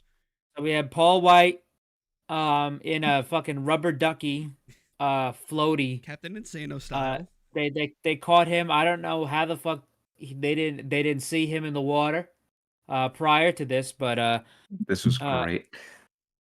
He might as well be a fishman from One Piece. Anyway, they catch Paul White. He gets on the boat, has a beer with him, and they're all sitting there. That was really funny. Okay. So yeah, that made me laugh like pretty hard. Another boat that it could be, but I doubt it. Huntington Harbor. That's another lighthouse that looks similar to the lighthouse in the shot. Again, I have no fucking clue. I'm pulling up lighthouses on Long Island that looks similar. I'm black. I stay away from water. Anyway, what's it called? We had, what else do we have after this? We had, we had a short little fucking segment, but with Wheeler Yuta and Ricky Starks. Ricky was approached by him, and because the show was going off the air after the Texas Death Match, Yuta slapped Ricky's hand away as Ricky was just trying to shake Danielson's hand, and Ricky basically says he got in Yuta's face, and Yuta basically is talking about how he thinks he's a cocky, whiny, arrogant prick. And at WrestleDream, we're gonna get a grudge match between Ricky Starks and Wheeler Yuta, and I think this is a great match. That's a show stealing type of match. Two guys who have something to prove, and I can't wait for that one. A nice addition to the WrestleDream card. Yeah, I haven't been disappointed with any of these match announcements. There's usually one or two where I'm just like, okay, I get it. But this one, it's just like, no, I'm legitimately looking forward to all these. Yeah, but this WrestleDream card looks fucking great, and I'm very excited for this weekend. I can't wait to see what the pre-show matches are going to be as well. The 0 Hour. Anyway, how many confirmed matches are there now? 9, I believe. Oof. With more to come on Collision probably. God. And 0 Hour. Show. Yes, it is. And I will say this about WrestleDream too. They got lucky, and obviously nobody wants this to happen, especially you, Mike. This pertains to you. But this show was on October 1st. They wanted to do it on the Sunday. Tony doesn't like running against the NFL, but it's the 1 year to the day of Antonio Inoki's death. So he wanted to do it on this day. But he normally doesn't like running against the NFL. That Sunday night football game is the New York Jets versus the Kansas City Chiefs. Yeah, I'm DVRing it. I'm watching. We're going to get murdered. Why am I going to watch that live? Let me tell you something. If it's pertaining to Taylor Swift being there, I know. No, let me tell you something. That right there, what you just answered, was a great thing for AEW. If Aaron Rodgers never got hurt, the amount of people who would have watched the game over WrestleDream would have been immense. To see the first meeting ever between Patrick Mahomes in his first time playing in MetLife against, I don't think he's ever played Aaron Rodgers before, Patrick Mahomes. I believe, I'm pretty solid that he has never faced off against Patrick Mahomes yet. Yeah, you might be right on that. Yeah, because they're in different conferences. So that would have been the first. So let me just set the scene here. That would have been Patrick Mahomes versus Aaron Rodgers for the first time. I might have gotten to the game if that was the case. Patrick Mahomes' first time ever playing in MetLife. The New York Jets being a fucking real team for once. And Taylor Swift being at the game, which she has confirmed to be at the game for Travis Kelce. Those 4 variables would have made so many people watch that game over WrestleDream. But now there's no more Aaron Rodgers. There's no more, which was the big draw of that thing. The Jets are gonna get. The Jets are gonna get. I was there. Yeah. I'm sorry about that. The Jets are gonna get fucking mauled to death. Annihilated. So the only draw here is out. Fucking Taylor Swift, and I'm already fucking sick and tired of it. Anyway, but yeah, that's actually a very I'm a football fan. Obviously, I'm not happy that fucking Aaron Rodgers got hurt, but that is a very, very relevant. That's a very, very relevant thing when it comes to this pay-per-view. Well, I was at the game, bro. And I watched the game. Listen, I don't want to hear this shit about one person injured. I have a whole fucking indie promotion injured on my fucking team, all right? If you look at our injury report, there's a fucking at least you could probably book an entire wrestling card with the amount of people injured on the goddamn Ravens roster, all right? See, but for me though, I made up for my losses in Madden. But you have Lamar Jackson. We have Zach Wilson, who cannot play. All right, well then go get somebody. They traded for someone. Go get Carson Wentz. Well, I think it's like Trevor someone. Trevor Siemian. Ooh. That's not did not even last. Go get the fucking goat, Joe Flacco. All right. We've seen enough of him. Last year. He didn't do much. Nah, fuck you, bro. Go get Joe. Hell. No, if I'm being real, go get Kirk Cousins. He's good. Kaepernick's is fucking ass. Fuck Colin Kaepernick. Colin Kaepernick's a fucking scumbag. All joking aside, Kirk Cousins and Justin Jefferson are the passing and receiving leaders so far this season, and they're 0-3. Hey, Mike. Listen, let me tell you something about Kirk Cousins. I'm a Kirk Cousins believer. All right. He's good. Hey. I'm not saying he's not. Hey. Hit me, Zach. Hey, Mike. Do you want to hear who's also a fucking free agent who the Jets could have gotten? Drew fucking Brees. Drew Brees is retired. No, he's a free agent. Retired. He's no, retired. I'm pretty sure he's retired. I'm pretty sure he's retired. Yeah, but every retired Tom Brady's a free agent. No, as in if you look at the list of quarterbacks who are a free agent in the NFL, Drew Brees is one of them. Yeah, they still list it. Here's the thing. They still one of them. Yes, Tom he Brady is. is listed as a free agent That was in my Ben fantasy league. Roethlisberger. And like He's Cam done. Newton. Yeah, they're all done. Even on my fantasy football app, the guys who are retired, like Brady. Tom Brady's a free agent, Ben Roethlisberger, fucking Drew Brees, Cam Newton, they're all on there. It doesn't matter. They're done.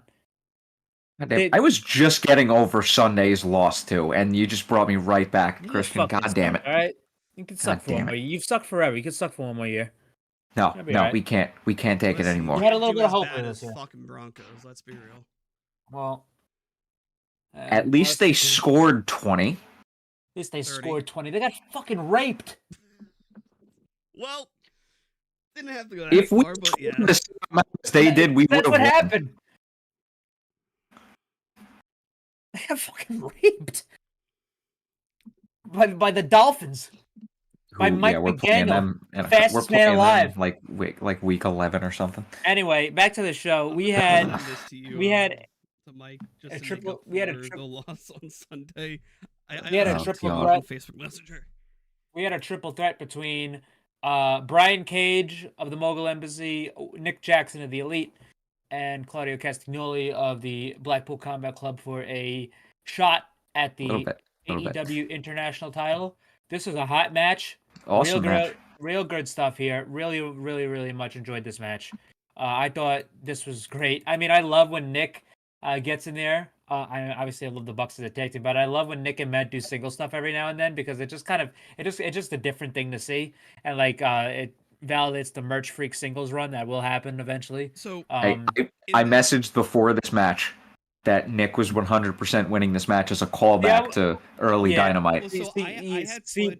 It was either for me. It was either between him or Claudio because of what happened to Mox. So I was kind of 50-50 I on it. wasn't even thinking about that. As soon as I heard them say next week is the anniversary Dynamite, I'm just like, oh, it's gonna be Matt Jackson. So like, I didn't put that into consideration because I did what Christian thought. Like, oh, if because Mox really doesn't need the international title. Yeah, Claudio could use it a bit. Well, that's the thing too. The only reason I thought it was either Nick or Claudio is because Claudio the stuff from Mox. But if I remember, Claudio wrestled Phoenix like a month ago. So I was like, oh yeah, probably Nick's gonna win. I think he wrestled a 1-on-1 match against him on Dynamite either like a month or two ago.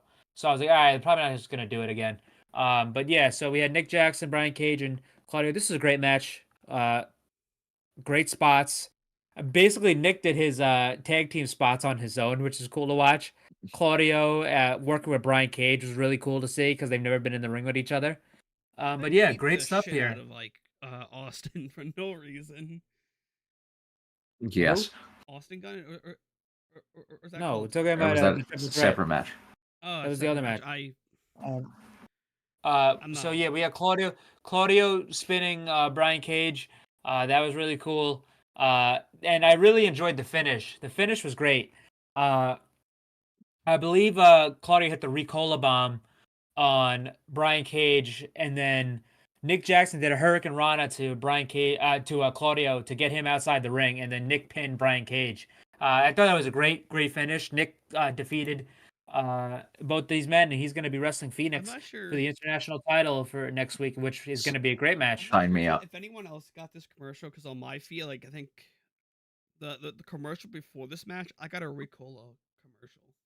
Oh, I saw there was multiple tonight. Okay. I don't pay attention to the commercials. There was one tweet that happened that I saw that it was Taz and Excalibur's back and forth during the match, which even I died at. No. What? Did somebody get released? No. What the fuck? What? Now that we're gonna need some context here, damn it. Nah. So apparently, somebody in a Facebook group asked the Brent Council, which I guess is something in fucking London, via the FOI Act, shit. and got this response: "Dear whoever, further to your query, I can confirm the attendance at the AEW Wembley show was 85,528. I hope this is helpful. Kind regards, Chris White, Director of Environment and Leisure at Brent Council." Which is it? That. Does Ospreay need to get another tattoo? Just fix the numbers real quick. Holy shit! Now we're gonna have another week. We're gonna have another week of this fucking bullshit. Here's the thing. I saw another tweet. It was like that number, the 81 AEW announced, where it did not include comps or employees or anything, and then the turnstile number, which, newsflash, you cannot go by, because from experience, those things do break. Okay, cool. Man, I wish this was a bigger fucking show, because from the horse's mouth who works at events. Oh my god. Literally, I worked the US Open. Those things malfunction all the time. Next week. You literally cannot go by that number, because half the people, if there's a little bit of an opening between the turnstiles, they will literally walk through because they're idiots. Sorry. Well, obviously Arthur Ashe doesn't have turnstiles. The guy who was scanning my ticket, he was an older man. and he didn't know how to do it. So my line was taking. They didn't have turnstiles Yeah, at the wrestling event. Yeah, off your line. Okay, because my thing, my thing was going so fucking slow. The guy didn't even scan our shit. He was like, yeah, let me just see it. So there's obviously going to be room for human error, even though it wasn't a turnstile. But yeah, like I said, check the you got to check the ticket scanners. We'll update you next week when it's at fucking 82. No. 87 and 36. 135,400 people. That includes all the birds that somehow flew into the building. Hell, there was a moth in our section, if you caught that, Mike, at one point in the night. There was a fucking moth in our section, so I'm counting that one. We were 2 over from each other, so I did not see that. So, okay, anyway, so basically, I love how we got onto that tangent. That was great. Orange Cassidy just falls from the top rope. Taz, I used to dive like that. Excalibur, first he steals your color. What are we talking about? We're not even at that match yet. Oh, Jesus. Holy shit. This what? Wait a minute. $1, $2, red block, fucking blue buck. Claudio, Nick Jackson. Ryan Cage and Nick Jackson. Oh, Jesus Get Christ. fucking right. So wake up. After this match, did we go I to the screwed myself over because I only put 3 names down. I'm sorry. Anyway, yes. All right, so yeah, then we had a segment with the Righteous, which actually was really cool because they remind me. Obviously, a lot of people are making this comparison, but to the Wyatt family, like the old, like the OG Wyatt family, and obviously they were They've always been characters like that, Vincent and Dutch, and they were friends with Bray. They were supposed to go to WWE to be a part of the Wyatt Six, but obviously Bray passed away now and anything. But I love the segment with the little paper people that they cut out, and one of them has a devil horns and with the scarf on. One of them has the pointing, and it says liar on it. It says boom, and then there's the one that says neck brace. That has a neck brace with Roddy, and there's two purple ones. I forgot what it said on them. I forgot, but it's what? Cheap. So it's 2 purple ones. It's the Kingdom. It's Mike Bennett and Matt Taven. So he has all the characters on this little diagram. What's interesting is so MJF said LOL. Adam Cole said liar. Roddy's just had the neck brace. No, he had a frowny face on it too.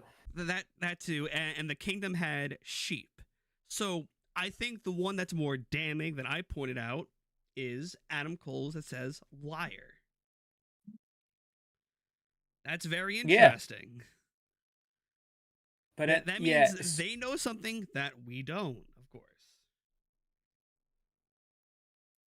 Which is also going to lead into the ending of the show, which is being speculated right now on Twitter or high hell. I don't think the Righteous are going to be involved in this story long term. Very, very loosely. I don't think they'll be involved in this story long term. I think they were just people to beat until they get to the Kingdom, which is who probably going to take the titles off. MJF and Adam Cole, obviously Adam Cole can't wrestle, but this would be match. I thought the Kingdom was sure going to win. I feel like this would have been a lot bigger of a deal had Adam Cole not twisted his fucking ankle. This was a lot. This was a lot. Obviously, plans had to be changed here. Because this wasn't the first vignette; it was the second. Yeah, and we're gonna talk about more. But I will say this about them too. But Vincent and Taven obviously do have history. So there's been a lot of iterations of the Kingdom. There was the Kingdom when it was Adam Cole, Mike Bennett, Maria, and Matt Taven. And then when I started really paying attention to Ring of Honor, and even when I was at the Ring of Honor show where Matt Taven won the World Championship. Oh, you were there? At Madison Square Garden, yeah. Once again. I enjoyed the New Japan aspects of that show. All right, so I got to see Ibushi and Naito in a fucking killer match. That's all I needed. That's the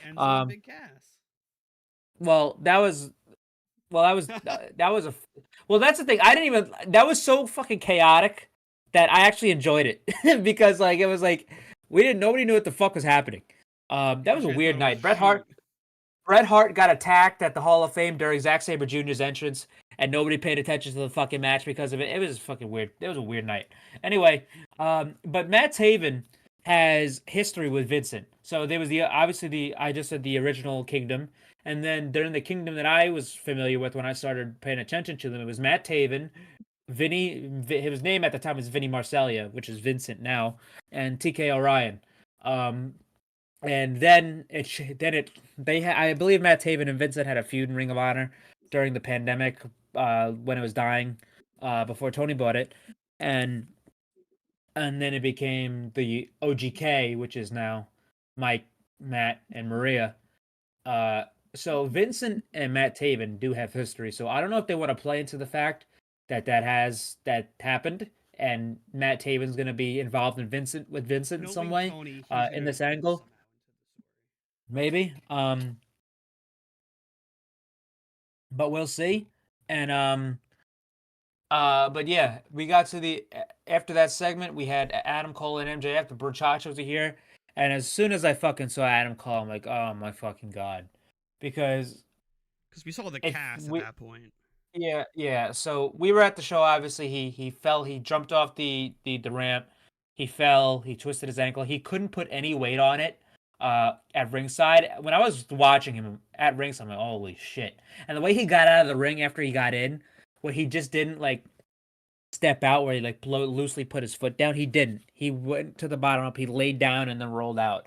That's when I knew. I was like, well, it's like I think he probably fucked it up more when he jumped off the ring when Joe charged at him during the interference as well. Because remember, so he jumped off the ramp, and then he hopped onto the apron, tossed Max the rope to choke him out, and then Joe swung at him, which made, of course, Cole jump off ringside, which probably sucked even more. Yeah, so Adam Cole comes out on crutches with this big ass fucking boot on and cast. They do the whole entrance over again. Fucking hurt. Yeah, don't. Get him a chair. They're talking about this shit, talking about how they have to wrestle the righteous at WrestleDream. And Adam Cole basically says, "Here's the bad news. I broke my ankle in 3 places, and I tore a bunch of ligaments, and I'm gonna need surgery." And I was like, "Oh my fucking god! This guy has the worst luck ever." I mean, especially with this title. So he basically says, "Unfortunately, we have to relinquish these tag team titles." And MJ's like, "No, we don't." I wrestled 2 matches in a row, not to fucking relinquish 2 matches in one night. One night, just to drop these to the righteous. Yeah, so we're not giving them belts. I'm gonna keep them warm for you when you get back, and all you hear is Adam. Here comes fucking Roderick Strong in a hospital gown and a fucking in a wheelchair that says Hot Roddy on it. # neck strong. Fucking neck strong. He's got his neck brace on, his glasses. And the best thing on commentary was Taz goes, "What does he go to? Every state he goes to? He goes to the hospital." Yeah, because he was in a hospital count this time too. So like when this whole entire screaming Adam thing is getting so over. My section was just screaming Adam. No, you got it, dude. I forgot to even tell you guys. There was a guy that after every match he had a neck brace on. He walked up. My God. He walked up the fucking the concourse, and then he goes, and everyone goes, Adam, Adam. I need to send you guys something right now. This is absolutely hysterical.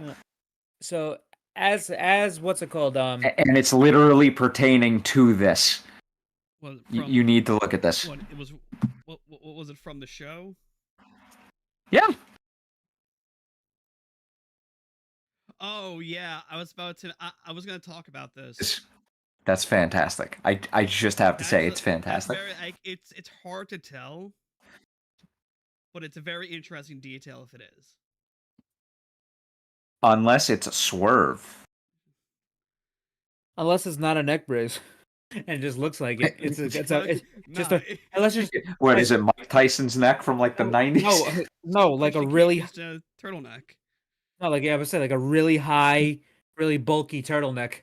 I doubt it though. But if it is what everyone is speculating, that's very interesting. Put into words. To put it. Gotta love the small details. You gotta love the small details. Of course. So anyway, Adam Cole and MJF, they hug.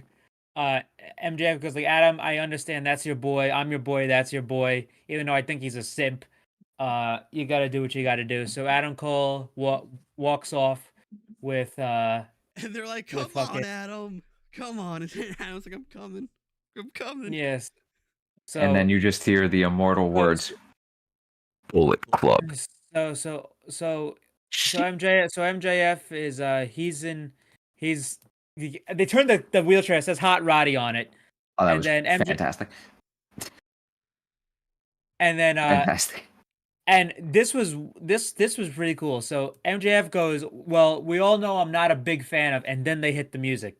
Where I said Bullet Club. That was very perfectly timed. So as soon as I heard this and I heard the fucking the blade drop, I was like, get the fuck out of here. I didn't even fucking put this together. Or think of this yet. So I see Jay and the Bang Bang Gang come out. Fucking Blade's over there somewhere. But as I'm like, holy I see shit. Cardblade behind you. He's sleeping. Oh yeah, He's he's out. But he sends Juice, Cardblade, and the Guns to the back. And as soon as he did that, I'm like, oh my fucking god. You don't know, that night at Grand Slam, Cardblade and the Met variant of the Better Than You Bebe shirts sold out. Yeah, I was one of the first people to fucking. I was one of the first people that would buy cards. As soon as I saw it, I'm like, I don't want no goddamn. This shirt. I should have got the. Yeah, I wasn't buying no fuck ass. I ain't no buying no fuck ass T-shirt. I'm buying Cardblade. Anyway, Jay White sends the boys to the back, and as soon as when he's walking, I'm like, you can't be fucking serious. What I'm seeing right now, because little just primer on this. I had no fucking. I didn't even put like I obviously always wanted to see MJF and Jay White in the ring together or do a promo, but they're, in my opinion, the two best heels in the world. These two in wrestling. Out of the top 5 heels in wrestling, these are number 1 and number 2, or 1A and 1B. And I always said that even when Jay was in New Japan, and we didn't even think he would ever be in AEW yet. To see him come out here against MJF and to say, well, hey, MJF's a babyface. Kinda. And this guy's fucking coming out. I couldn't fucking believe what I was watching. I was so fucking excited before Jay even got into the ring. And the thing that made me really excited is when he sent everybody to the back. And the one thing about MJF promos that I will say, like really big MJF promo battles, that all of them, you could identify all of them. Reason being is that he's in the far corner and the other guy's in the other corner. Both him and CM Punk's. MJF was in the top right corner and CM Punk was in the bottom left. Regal, bottom left. MJF, top right. Adam Cole, bottom left. MJF, top right. Or they're in some variation of where they're in that position, and then they come in the middle. It's either this way or this way. Yeah, they come in the middle. They come in the middle, and it's usually every time. Same with Bryan Danielson. I believe he did that with Cody back in the day. Jericho. And as soon as I saw them and the camera shot of Jay and Max opposite, I'm like, holy fuck, we're gonna get it, because the way they position this on the show, and MJF was already out there for a little bit with the Adam Cole segment. They're going to give these guys some time. And they didn't waste any. And this was my favorite thing on the show because I never thought I'd see these two interacting yet. Or anytime soon. And we got it. So before Max speaks, Jay White just tells him, shut up, Max. And he's like, listen, I sent my boys to the back. You don't want to see Fully Cocked and Cock Strong and Rock Hard and Cardblade and all them. You don't want to fuck with them. Especially Cardblade. Yeah. So I wanted to be out here one-on-one to revel in your moment. And for people to hear my sweet, sweet accent. His sweet fucking Kiwi accent. But anyway, MJF he starts ripping into him. He's saying, listen, people would always tell me that, hey, Max, you're good, but you're no Jay White. And he took that personally. And oh my god! It's and it's a thing where he would always say, "Hey, what's up with this guy?" And then, let's see, he attributed himself to a filet mignon, a fine cooked dish. All the shit around the filet mignon is there to bring it up and gas it up. But the filet mignon, it's all revolves around that. That's the centerpiece. It doesn't work without it. Just like when I'm in this ring, everything revolves around him and it doesn't work without it. I'm the star of the show. But you, Jay, you're just tofu. You needed to be injected with everything that makes you good, all the sweets, all the stuff, all the flavor to inject you to make you what you are. To make people think that they know what you are, yeah. But and so the crowd starts chanting tofu at this fucking guy. And MJF basically tells him, listen, I don't need any of that. You're just an idea of what a top star could be by some guy in Japan. That's really what he said. And you're just the vision of some guy. You're the vision of a Japanese promotion, really. What a top guy could be in a Japanese promotion or a Japanese booked way. And because you're not on the level of the devil, all that stuff, all that shit. But this was fucking great. But that he ended but the way he ended it was great. He's like, because sure, Jay White's good, but he's no MJF, and that's how he's always gonna be portrayed as. And then Jay White got his turn. He was like, wow, and he was happy. Okay. He's like, I finally got my own personalized MJF diss. He got his own fucking personalized MJF diss. He did all his stuff. Fucking he loves how everybody says Adam Cole's name and then they scream Bebe. But this is one of my favorite part, because this is who Jay White is. Jay White is a master manipulator. He is a catalyst. He calls himself the Catalyst. He's like a puppet master in types of ways, and even in New Japan. So he says, to be honest, I'm responsible for everything you have right now. I'm responsible for giving Adam Cole his concussion, which is true. He got hurt on the Uranagi that he gave that Jay White gave him at Forbidden Door 1. I'm responsible for Adam Cole coming back, because if Adam Cole didn't get hurt, he wouldn't have left. Then he wouldn't have came back. Then he wouldn't have became friends with you. Then he wouldn't have won the tag team titles. Then he would have never main evented Wembley. And then you would have never made it here. And never would he have gotten hurt helping you. So yeah, I'm making your life hell in the background. But now I'm here in the foreground, and I'm here physically up close and personal to make your life a living hell. That was really cool, because that's what Jay White does. And this is shit he did in New Japan. Obviously, you guys probably didn't see all his stuff in New Japan. I basically saw his entire run, even when he was a young lion. This is the type of shit he did. If something happened, he would attribute it to himself. And the best part was when Kevin Kelly would call him Nostradamus on commentary. He would say, if he says something's going to happen, more than likely it's going to happen.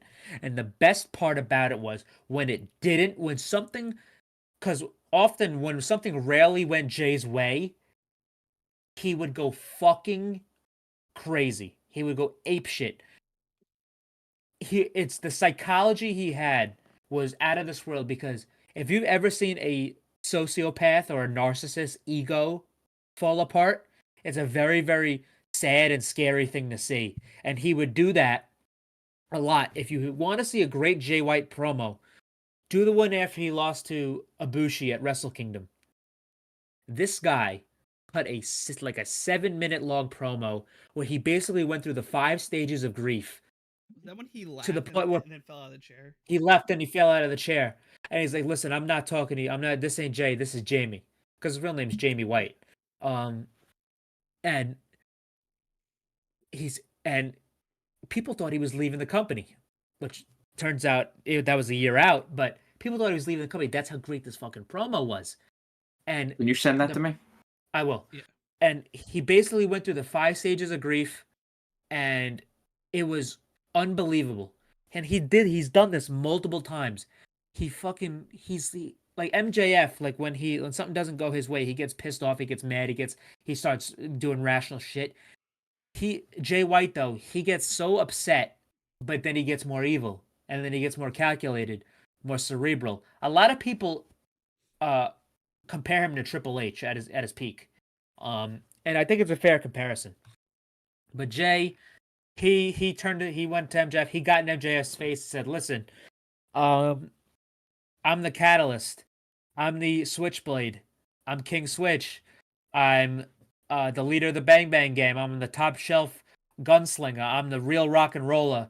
I sold out Madison Square Garden and the United Center." Which the crowd said with him when he said, "I sold out Madison Square Garden." Because this whole spiel that he had was he said that in basically every New Japan promo since that Madison Square Garden show. It's like, I sold out Madison Square Garden, the United Center, the the top shelf gunslinger, the last rock and roller, King Switch. He would go through the entire thing, all his accolades, and then he's going at MJF. He's getting in his face. And he said he's coming for he wants to ruin MJF's life. He's coming for the world championship. He wants to take the world championship away from him and make his life a living hell, which Jay White versus MJF, sign me the fuck up. And let me tell you something.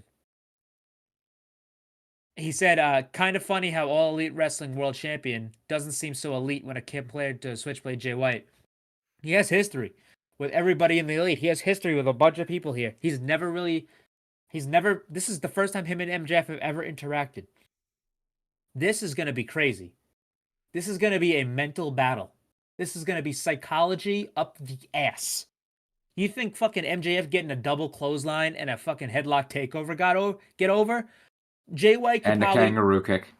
And a kangaroo kick. Jay White and MJF, if they wanted to, they could probably take the finger poke of doom and fucking get that over as a devastating move if they wanted to. Mm-hmm. These are how good these guys are.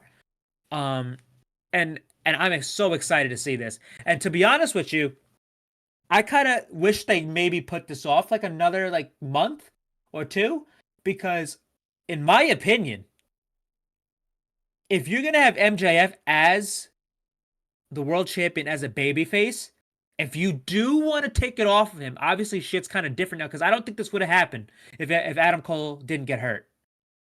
This might have been later down the line, and then they had to move this up because Adam Cole got hurt. But in my opinion, I'm a huge fan of Jay White. Jay White's one of my favorite wrestlers. It might be bias talking, but in my opinion, he is a perfect candidate to take that title off of MJF. Oh, of course. Perfect. And if you want to keep MJF as a babyface and have a heel take the title off him, there's nobody else than Jay White. It's nobody. In my opinion, there's nobody. It's not Christian. It's not a heel. Heel like Kenny Omega or somebody. A heel Bryan Danielson. It's Jay White. Jay White is going to be the world champion without a doubt one day in this company. It just might be sooner rather than later than I thought. Here's what I would like to recommend in this ideal scenario. You have MJF drop the title to Jay. But then after that, this is a perfect world scenario in my head. You have depending on how long this goes, for Jay and Max, you have Adam then turn. You have two of the biggest things he held close. That title and his brochacho, his best friend. You have him then just develop, dissolve into absolute madness. The only reason I'm not going to develop a thought or an actual thought about where this is going to go is because I have no clue how long Adam's going to be out. We don't have a timetable. If we had like a timetable of his injury, because there's ligaments involved and bone shit, it sounds like he doesn't even know. Yeah, we'll probably know that after the surgery. Yeah, we're gonna know that. So after the surgery is when I'll probably start thinking about it. That's what, But if as soon as we get a timetable, that's when I'll start thinking about it because outside that's of gonna be the ligament, that's gonna wasn't because that's when the Punk's injury like the same? no, that was a torn tricep. No, No, the foot one. The foot Oh, one. the foot one. Wasn't this almost I mean, like virtually the same? I don't know. From what he said, he basically had to have his whole foot reconstructed. Yeah, so I will say this. After the surgery is when I'll start thinking about it because they're gonna have to book around that. That's like when whatever timetable his return, they're gonna have to book with that in mind. So if they want to develop something up until that point, Yeah, they're gonna have to book that way.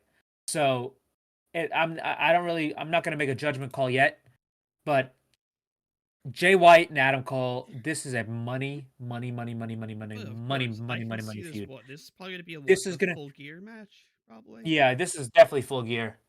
This is full gear. This is your main event. This is gonna be promo heaven. And let me tell you something right now. Regardless of who wins, they need to have Jay White on that media scrum because I'll tell you right now, not because to take questions or anything like that. Jay White is the best promo in the world after a long wrestling match and in a media setting.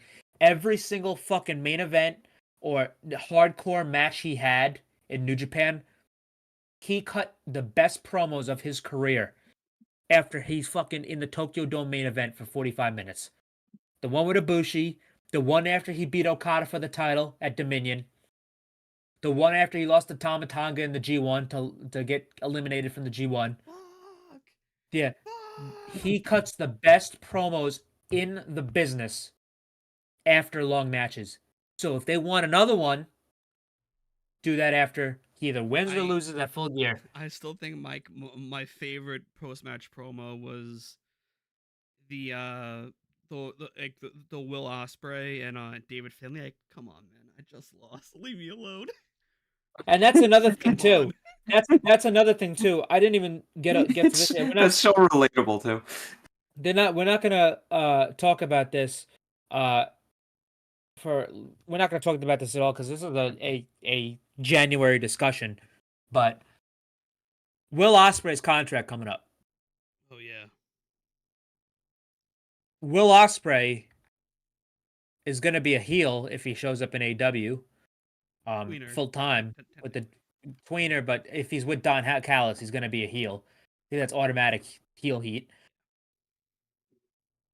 And if you don't think Will Ospreay is going to be the world champion, you're fucking fooling yourself. If Ospreay signs with WWE, if Ospreay signs with AEW, he's going to be the world champion within 2 years, bar none. And that's the same way I felt about Jay White.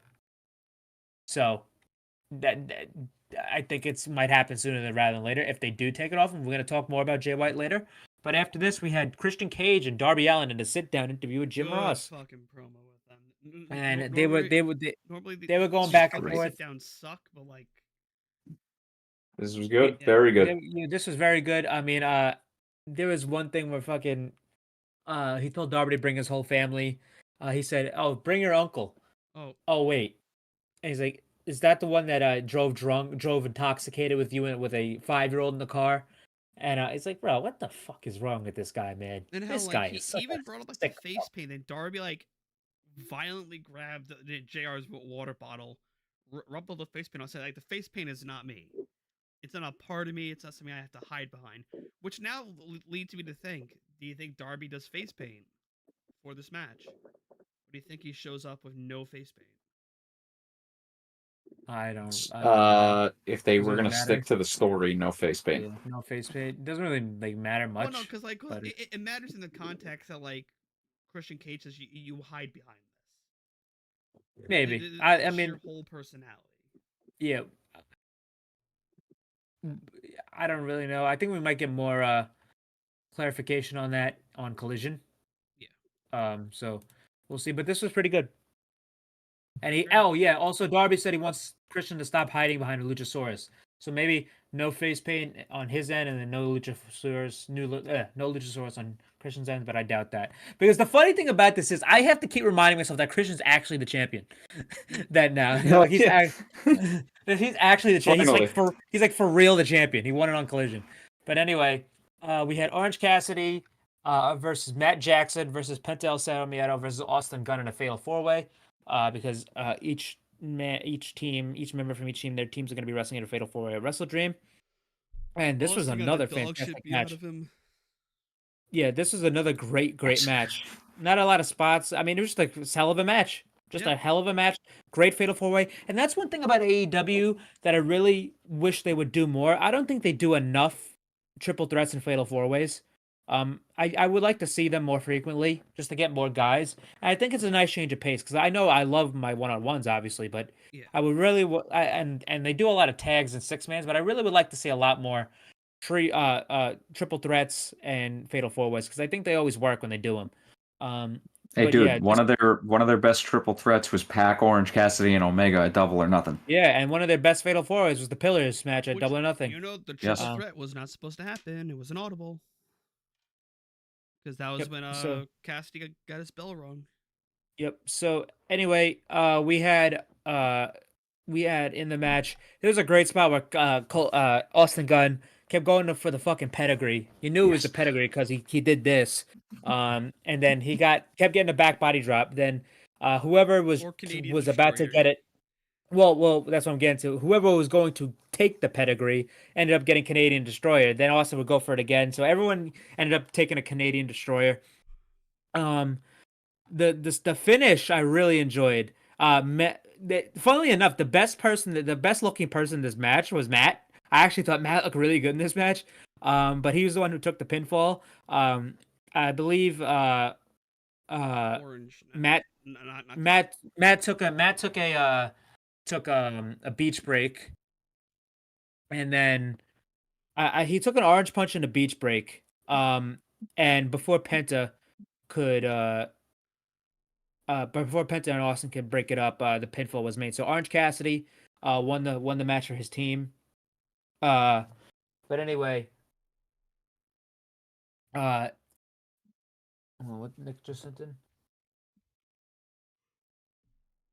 Oh shit. What's up? No, just some UFC sale. Anyway, yeah. So Orange Cassidy picks up the win just for some momentum getting into that fatal 4-way match at WrestleDream. After this, do we have any segments? No. Oh, surprisingly. Okay, yes. Yeah, there's no backstage shit tonight. Yeah, not much. Like, are we counting more promo heavy? Yeah, well, it was more promo heavy because obviously they don't want people getting hurt before the pay-per-view, so go home. But anyway, yeah, we had Julia Hart versus Willow Nightingale, which was actually supposed to happen on Collision. But they replaced Willow with Kiera Hogan because Willow was misted in the face by Julia before the match. And Willow had like the eye shit going on, the black. I mean, I don't believe story. Everyone's gonna turn heel after they get sprayed. Yeah, so, yeah. Except Willow is not going to be joining the House of Black. I'm just telling you that right now. But yeah, these two, they actually had a pretty good match. Yeah. This was. Listen, I want to give a lot of credit to Julia Hart. Julia Hart has very much improved character work wise, but she's really improved in the ring from what she was in the beginning. As an 18-year-old, now she's 21. And she's improved a lot in the ring. I think she's improved a lot more than a lot of people would have thought. And a lot of people like that started with her. But yeah, I just really enjoy what Julie is doing right now. She's like kind of like the core focus of the House of Black right now. That Buddy and Malachi are not around right now. But this was a pretty good match, and Julia won with the moonsault. Which was fantastic moonsault. Great moonsault. She was hiding behind Brody King in some spots, but then after the match, she put Willow in the Heartless, and then Chris Statlander came out to make the save. She hid behind Brody, and that just built up for their match at WrestleDream, and it's going to be her first pay-per-view match, disregarding like battle royals and stuff like that. But this is gonna be her first one-on-one pay-per-view match for a title, and she's earned it. For an AEW title, right? Oh, actually, try about Julia. I thought we were talking about Willow for a second. Yeah, so Julia just malfunctioned. Yeah, so yeah, she's earned it, and she's been doing great stuff over the. Her presentation is really cool. She's with a great faction. She's getting better in the ring, so I have no problem with this at all. I'm rewatching. I have Dynamite on again. When Adam Cole and MJF are hugging, Roddy's just in the wheelchair going, "Come on!" Hot Roddy. Fucking scumbag. Hashtag Hot Roddy. next strong. So good. This will now. He can't put Hot Rod. He can't put Hot Rod because of fucking Roddy Piper. So now it's time for the main event segment. We had the contract signing. Hold on. Just quick thing from Sean Ross Sapp. Sources tell Fightful Select that the audible for Moxley versus Phoenix caused major changes to AEW Dynamite and possibly the pay-per-view. So. Oh, I did see something about that.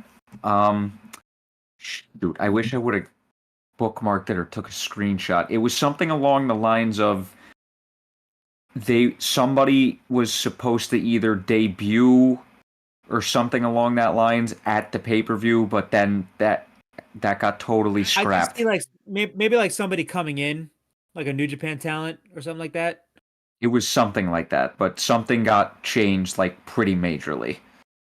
I mean, I wouldn't be surprised because Mox is probably the most international wrestler they have. Damn, I'm looking for this tweet's going to be a pain in the ass now because I saw this well before the show. What happened? Do you guys know what Captain Laserhawk is? Laserhawk is? Laserhawk? A blood drag. Oh, it's a Far Cry anime on Netflix. And fucking Cody. Oh yeah. Why is Cody in it? I don't know. He dies immediately. What? Yeah. Damn, he couldn't even fucking finish the story. Fucked up. Well, that was the joke. Yeah, no, like they have someone blow up his head in the trailer. Oh, okay. Because all right, it's not like when Kenny and them. Not I know Minoru Suzuki was in One Piece. So I don't know how that fucking finish the story, goddammit. Anyway, we had the main event segment. We had Swerve come out first. Prince Nana about to hit his shit. About to hit his I swerve when I drive. I swerve when I drive. You and me. I survive top rope. Pitch a vibe. Hit the foot. When I drive big pressure. I fly in the ring. You want to survive. I swerve when I drive. And I swerve. Wrestling is under attack.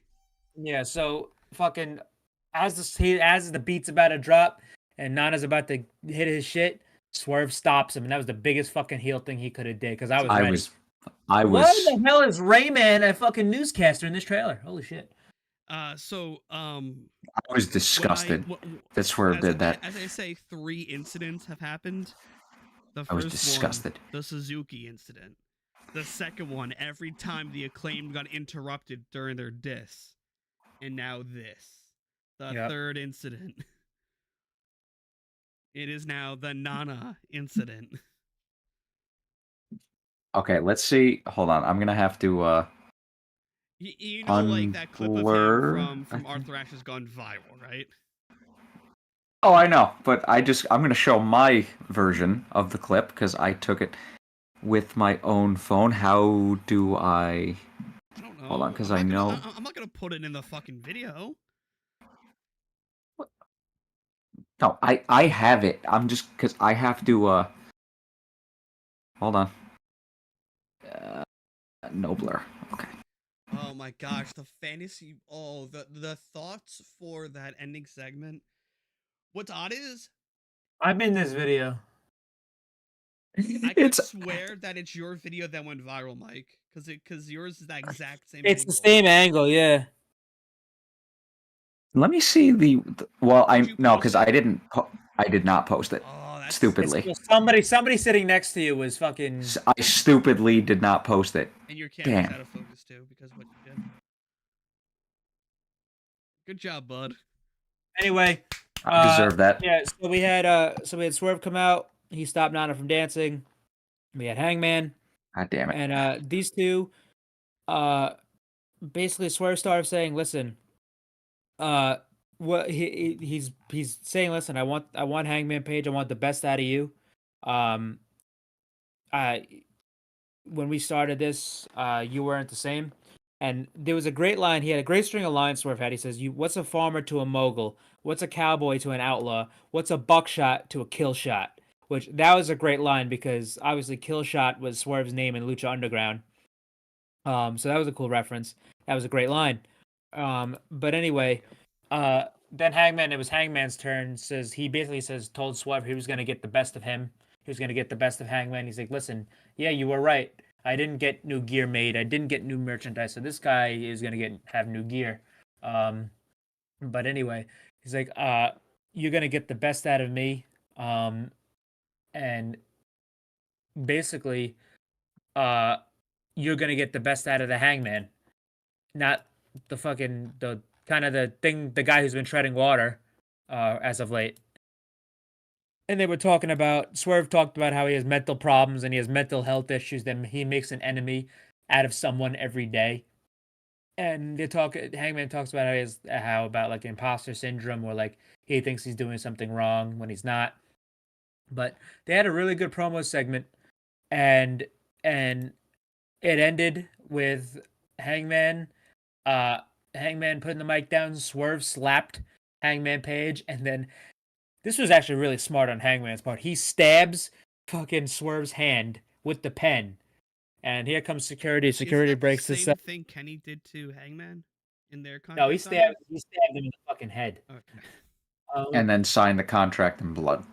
Yeah, and also Don was the cameraman. I think he hit him with the camera too. But anyway, they have a pull apart to go off the air. Well, not to go off the air.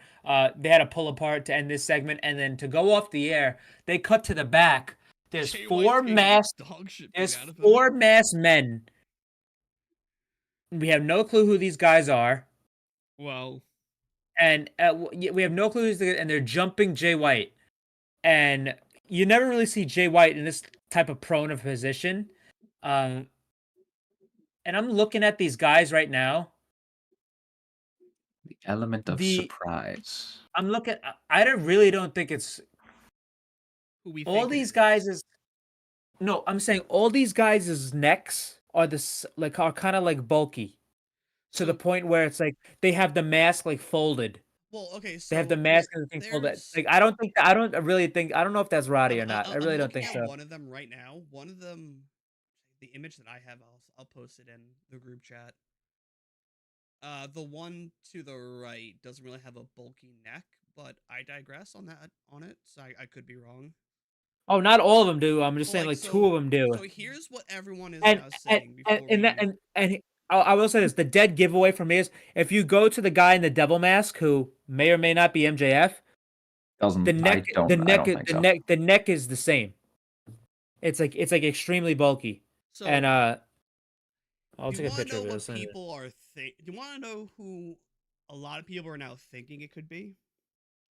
Who? David Finlay. That's what I said. That's literally what I was gonna say. I said it to my mom. People like that's my number. That's my name. That's my number one. Him and the War Dogs. Or some people are thinking maybe Adam Cole has some ties to it. In not of course he can't officially be put into stone as of yet. But remember who was where the devil mask was in position to that segment with Adam Cole and MJF back during the backstage during Wembley. I don't remember. Okay, so this one it was in his locker. Here. It was in Adam Cole's locker. Yeah, it was in Adam's locker.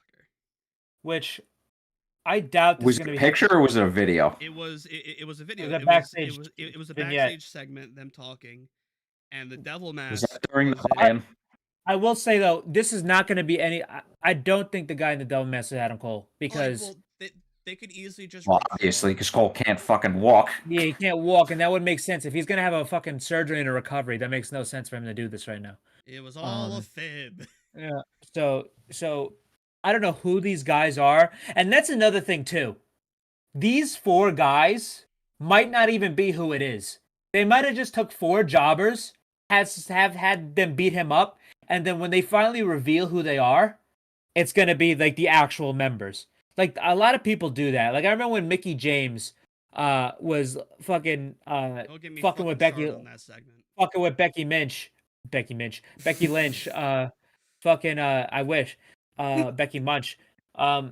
Anyway, when Mickey James was fucking with Becky Lynch and she was like La Matad, what were they? Fucking what was she got? What was she? La Luchadora, the girl with the pink luchador mask. For the weeks leading up to the reveal, it was Deonna Purrazzo. And then the week they revealed it, it was Mickey James. And, So the companies have done that before. So I could see this being David Finlay. I don't know if it's David Finlay in the War Dogs masks. I doubt it. But if it is the War Dogs, so it would be Drilla Maloney, Alex Coughlin, Clark Connors, and Gabriel Kidd. But that's the thing. Just looking at these men here, like one of them is like Clark is very small and stocky. Drilla is fucking built, and he's not even that tall anyway. But Alex is built as shit, and Gabe, I mean, Gabe is a bigger guy too. He's a heavyweight. Here's what the other people are also speculating. It's Roddy, the Kingdom, Wardlow, and Cole. That's another possibility people are throwing out. I know because Cole's injury throws a huge fucking wrench into this. There is no fucking way Wardlow is one of these guys. No. Well, unless if it's the scenario that you brought up where it's not the 4 guys. That would be or 5 fucking guys. stupid as shit if Wardlow was one of them. Oh, I'm not saying it's a brilliant idea. This was another once again. No, I don't know. I'm just saying that person's idea was stupid because that's nonsensical. What the fuck was Wardlow? Then what was the point of the whole Wardlow MJF feud then? That would be nonsensical. That would be stupid. That wouldn't make any sense. Yeah, speaking of Wardlow, is he hurt or is he just... According to Tony Khan, they got nothing for him right now. They got that. Well, that was the thing too. When his passport was stolen, which actually did get stolen. I mean, they turned that into an angle with the QTV stuff. He couldn't travel, and if you know anything about getting a passport, if you lose it, it takes a fucking while to get it. And that was unless you expedite it. But then again, it still takes like 2 weeks. And that was before they went on the Canadian tour, so he wouldn't have been able to travel.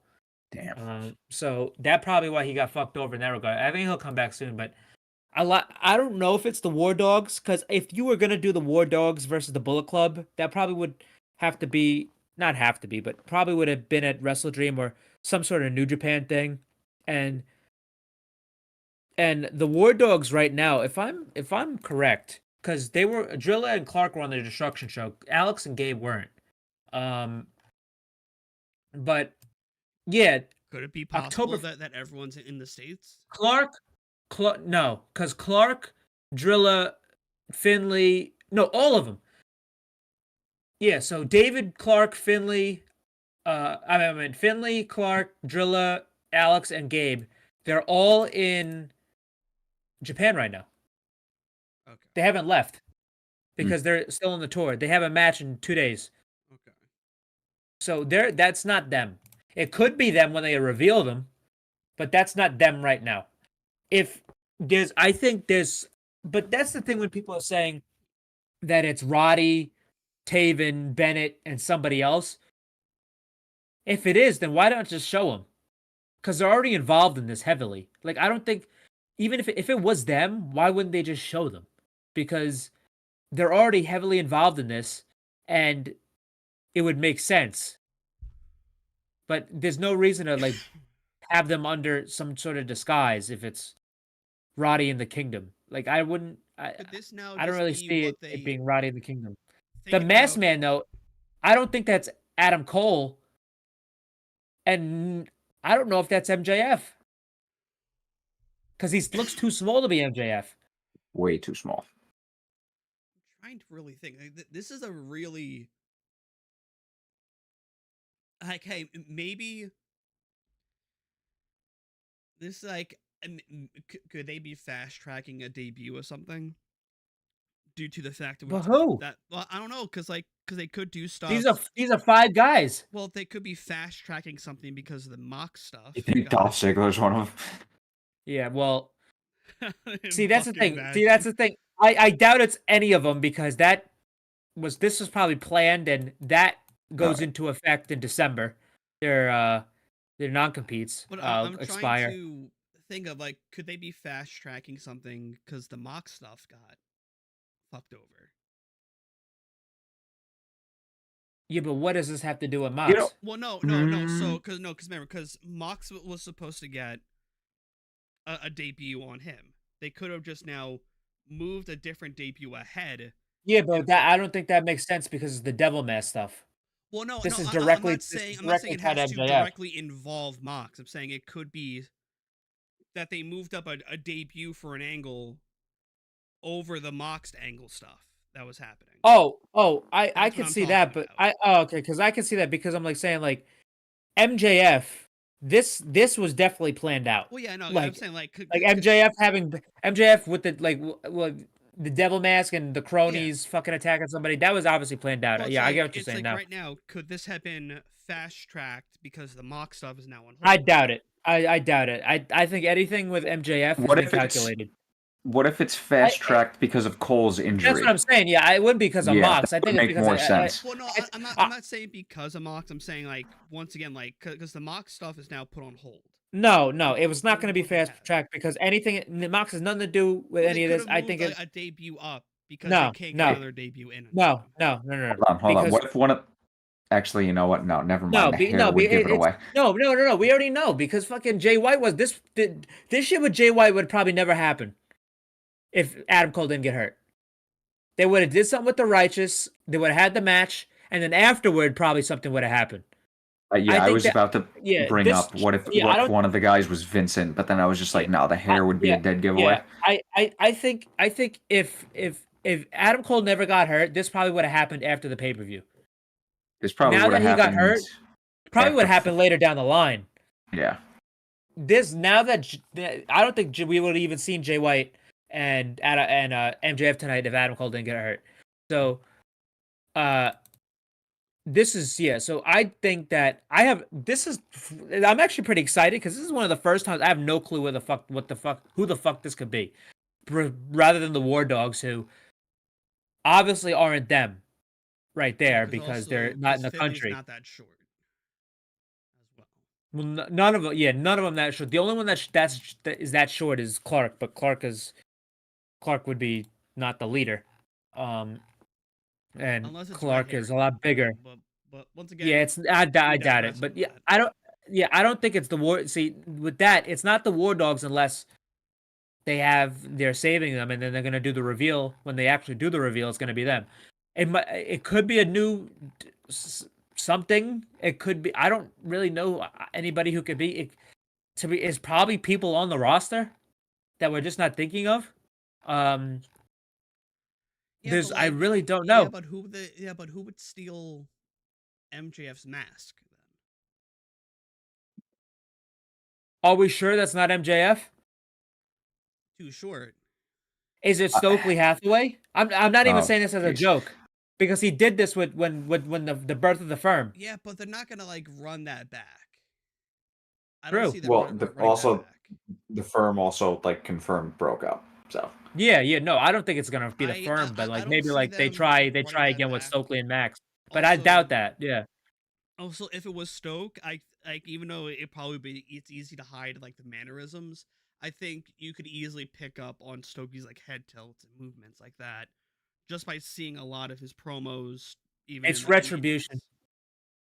It's the Retribution. Fucking Christ. It's Mustafa Ali, Dijak, Mustafa Ali, Mace Mansoor, Top Dollar, and you want to know what's funny? I actually.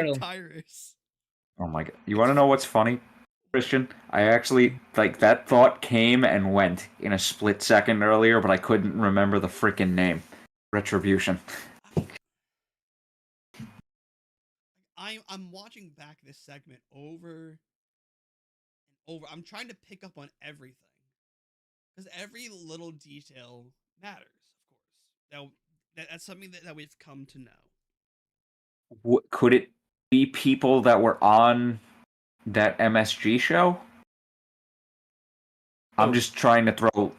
What are you talking about? Paint. Could it be people from the Madison Square Garden show that Jay was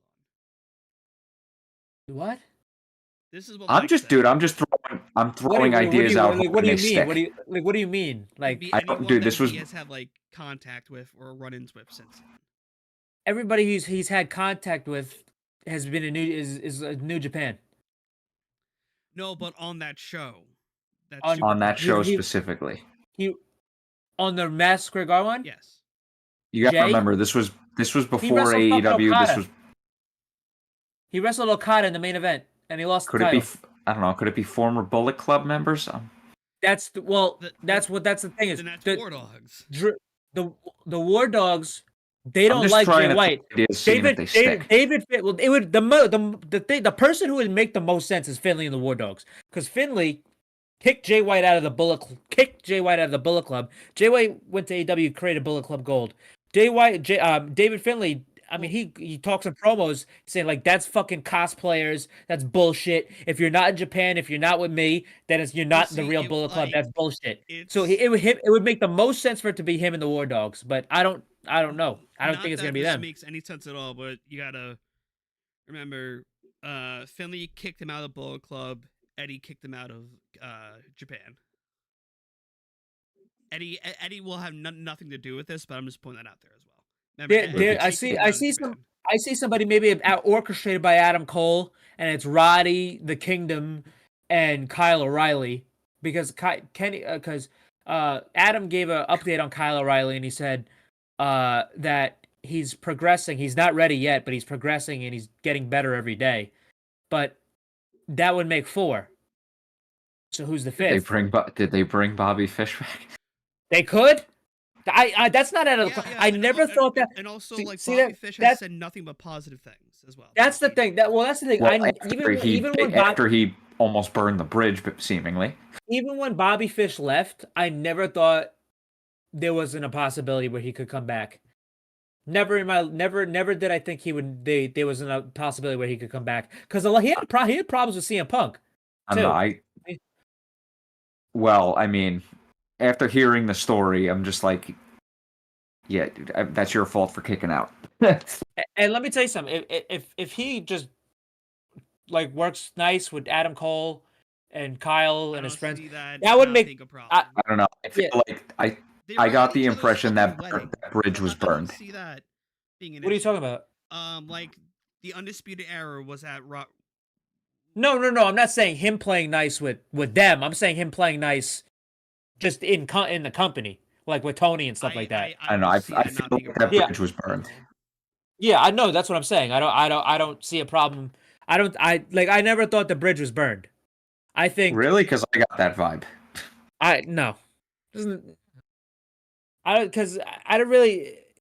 Because what can't be repaired from that? It's not like it was fucking what Punk did. It's not like he did anything that bad. No, nothing's gonna be as bad as what Punk did.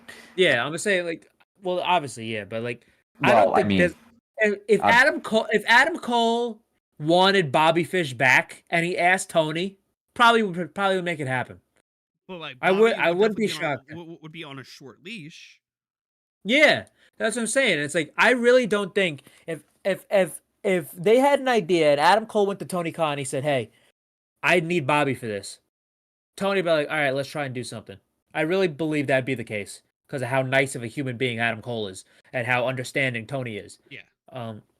But I don't know.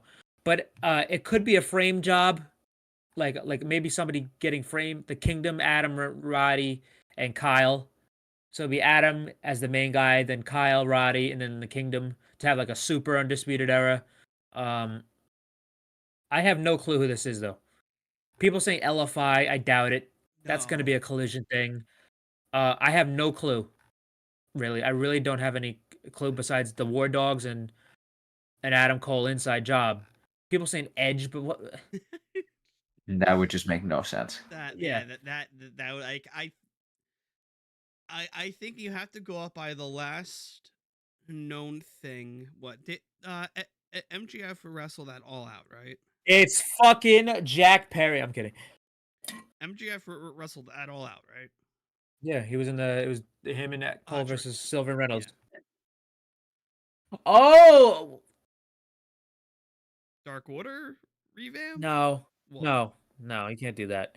Bro, you can't hide Uno like that. No, you can't do that. Or Silver. Yeah, you can't hide this guy like that. But there is actually a very, very interesting. Speaks on the Mox debut too. I'm not saying this has anything to do with the Mox debut or Sammy Callahan's contract just came up in Impact. And also, remember, WWE has interest in him, but Triple H probably wouldn't I wouldn't. allow it. I wouldn't be surprised if they did that. If they did Mox and Sammy Callahan at WrestleDream, if that's what it was supposed to be, like an open challenge, Switchblade conspiracy. Which that's a funny coincidence. Switchblade conspiracy reunion with him and Mox. But I have no. This is actually I'm really stuck. Like this is like one of the first times I'm really stuck. Besides the War Dogs, because none of them look like the War Dogs unless they're having jobbers do it until they can get in the country and reveal themselves. Doing a forced camera perspective as well too. It's not. It's not even that. It's if it couldn't have been. If it's gonna be the War Dogs, it's gonna be that. It's gonna be when they get revealed, because there's no fucking conceivable way that it would be the War Dogs with these guys' bodies. No conceivable way. David Finlay isn't that short. Clark is my height. That means he's also like our height at that point. Yeah, Drilla is fucking huge. Alex is huge, and Gabe is tall. So, and these guys are like skinny tall. So this might just be a job where it's like they're just gonna have jobbers do it until somebody Ryan gets Nemeth, Nick revealed. Nemeth, Mustafa Ali. It's the Spirit Squad. It's the Spirit Squad. Oh my Yep. God. Yeah, Anyway, honestly, that was if it's not David Finlay and co, like who the hell could it possibly be? I don't know. Maybe new members of the new, maybe new members can get added to the New Japan Bullet Club. No, because And that this would be a was New like, Japan. That would be a New Japan thing. Nah. They don't fool around with that shit. No. Listen, there's other American-based new Bullet Club members. There's Ace Austin, there's Chris Bay, but I don't think none of them here look to be black. And the other one, and Ace Austin is a fucking walking muscle. So, and he's small. He's my height. I don't have a clue. What happens if it's this and we're all getting trolled? What happens if it's Carblade, Austin, Colton? Hey, Jay White did say watch out for Carblade. He made emphasis on Carblade. He did say that, but that would be it's still three guys. Four, but then... Well, I tell you something though. That would be a huge mistake because the fucking Bullet Club Gold are too entertaining for them to be broken up. Well, no. I'm saying as it's framed as if it was an attack. But Jay White had orchestrated it. No. You know something? That's not even a bad like idea, because that's some type of shit Jay White would do. Jay White thinks so out of the box and so smartly that could actually happen. Where Jay White has done shit before where he's like gaslit people into thinking, or like frame people into like actually like pitting people against each other. He's done that before. He did it with Naito and he did it with Okada. He did it with Ibushi as well. But I'm trying to think, like, who would Jay White try to recruit in this battle? Do you think he would try to recruit Roddy and the Kingdom for this? Jay White's not above anything. I know that, but like thinking as from a if you put this, if you take like the aspect of pro wrestling out of the fact and you put this say into realism, would he try to orchestrate something like that? Yeah, I mean, he's Jay White. He's if MJF's the devil, I mean, this guy's like the fucking puppet master. Then here's my conspiracy, because we saw that one attacker with the thick neck. Then there's Roddy possibly. Yeah, I'm not buying into the thick neck. Well, After I saw the guy in the devil mask. It's out there in the ether as a joke. Let's just keep it there for like No, safe. because I'm not buying into it. I'm Like, not. If I don't believe it's something, I'm not gonna fool around and then think at it's that something point, else. I would put if I'm doing this like an evil mastermind of Jay White, I get Roddy, I get the Kingdom, I get say maybe even Colton or Austin, whoever is the most jacked out of the Guns, and then I would put the devil mask on Juice. Well, Like I he's would not have that. him Well, just wet Juice his still out hair taller than the guy. completely. Just like have him just like drench his hair, put that on, because then your hair is pretty much flat. It does not pop up.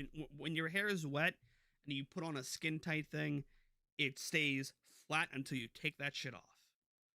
I'm still looking at these guys, and Because now, do you think that would be not too far fetched of an idea? what the Getting the Kingdom, getting Roddy, and then putting like either Austin Colton, and then putting no Juice in the no mix. no I think no, I don't think Roddy and them, but I think Bullet Club members. I don't think that's happening. Because they're too identifiable. This is either This David is great Finlay shit. and Co. or What the fuck This is is- this tweet? If you're ever gonna debut Edge, this is how you do it. Someone underneath this. Did you see my- That would be did the you most see the bizarre way to tweet? debut Edge they could come up with. Did you see the tweet I sent in the group chat? The most recent one. The thing I was dying at like 2 minutes ago. It's not Kevin James. No, it is not Kevin James. Someone No, really it's either- thinks that this fucking They're- Adam Cole thing is a work too. Yeah. No, it's not. After those pictures, hell no. Yeah, so it's either David Finlay and Co. or it is supposed to be Roddy and Co. Or somebody else. I That's don't know. that's literally it. It's them, or somebody else that we're not thinking of. I don't know. I forgot something Yeah. that I pitched to you, Mike, at Grand Slam. But it I was don't even another remember. thing of for the turn with Cole and MJF. Remember What did you how say it was again? reported that there's like cameras around Gorilla and shit like that? Christian? Yeah, because Yeah. of all access and stuff, right? Yeah. Like, well, no, not even all access. It was like at Wembley. There's cameras in Gorilla. Hmm. That's like a very heavily populated area. I think I pitched this to Mike, and we're still streaming, by the way, because we're now just throwing ourselves to the wolves. Yeah, why not? Of like, hey, this like you could easily, before, the match with Cole and MJF, you had Cole talk to Roddy, say, hey, do a run-in before the match. And then the run-in just went wrong at the time. Maybe. Because we discussed that, because, like, the possibility, you can easily shoot an angle like that. You can easily, like, dress up a gorilla position to look like Wembley. Can't be too hard. I'm pretty sure gorilla position in Grand Slam probably looks like gorilla position from Wembley. It could. Yeah, I wouldn't think that there would be a whole lot different because don't they usually put black curtains up all over the place anyway? Yeah. But yeah, we've been going for almost 3 hours. Yeah, guys. I'm Yeah, about it. I need to All right. Well, let me say this before we Rest get of the off, week. gentlemen. It was great to see you last week. yes. Yep. We even got to see It was Nick, a lot of fun. our fallen Yeah. brother. Yeah. Who rest we forgot to get a picture with. rest of the week. Yes. I'm Oh. gonna give it to Roddy. Fuck it. Get the next strong shirt, folks. Yeah, I'll go Eddie Kingston. Nothing wrong with that. We got to see his first world title win, even though it was the ROH title in person. Yep. I'm gonna go with. I'm gonna go with Ray Phoenix, making the best out of a bad situation. I mean, he got his title. I mean, shit happens. His first singles title. Yep, but yeah, good stuff. All right, guys. Appreciate you all for sticking with us for the 3 hours that we almost did. You can catch us next. You can catch us Sunday. I gotta give Christian here the code. I will not be a part of the show Sunday because I am hosting a double feature Halloween event in a Discord for a movie night. I'm doing both It movies, so I will not be here. So the stream will be a bit more of a bare bones with the graphics and transitions. So bear with us on that. So yeah. We will. Yeah, Christian, you and I will talk. Yep. They will see you Sunday. I might see you for the post show, depending if I have it on off Hopefully. to the side as I'm watching the movies. All right, guys. Peace out.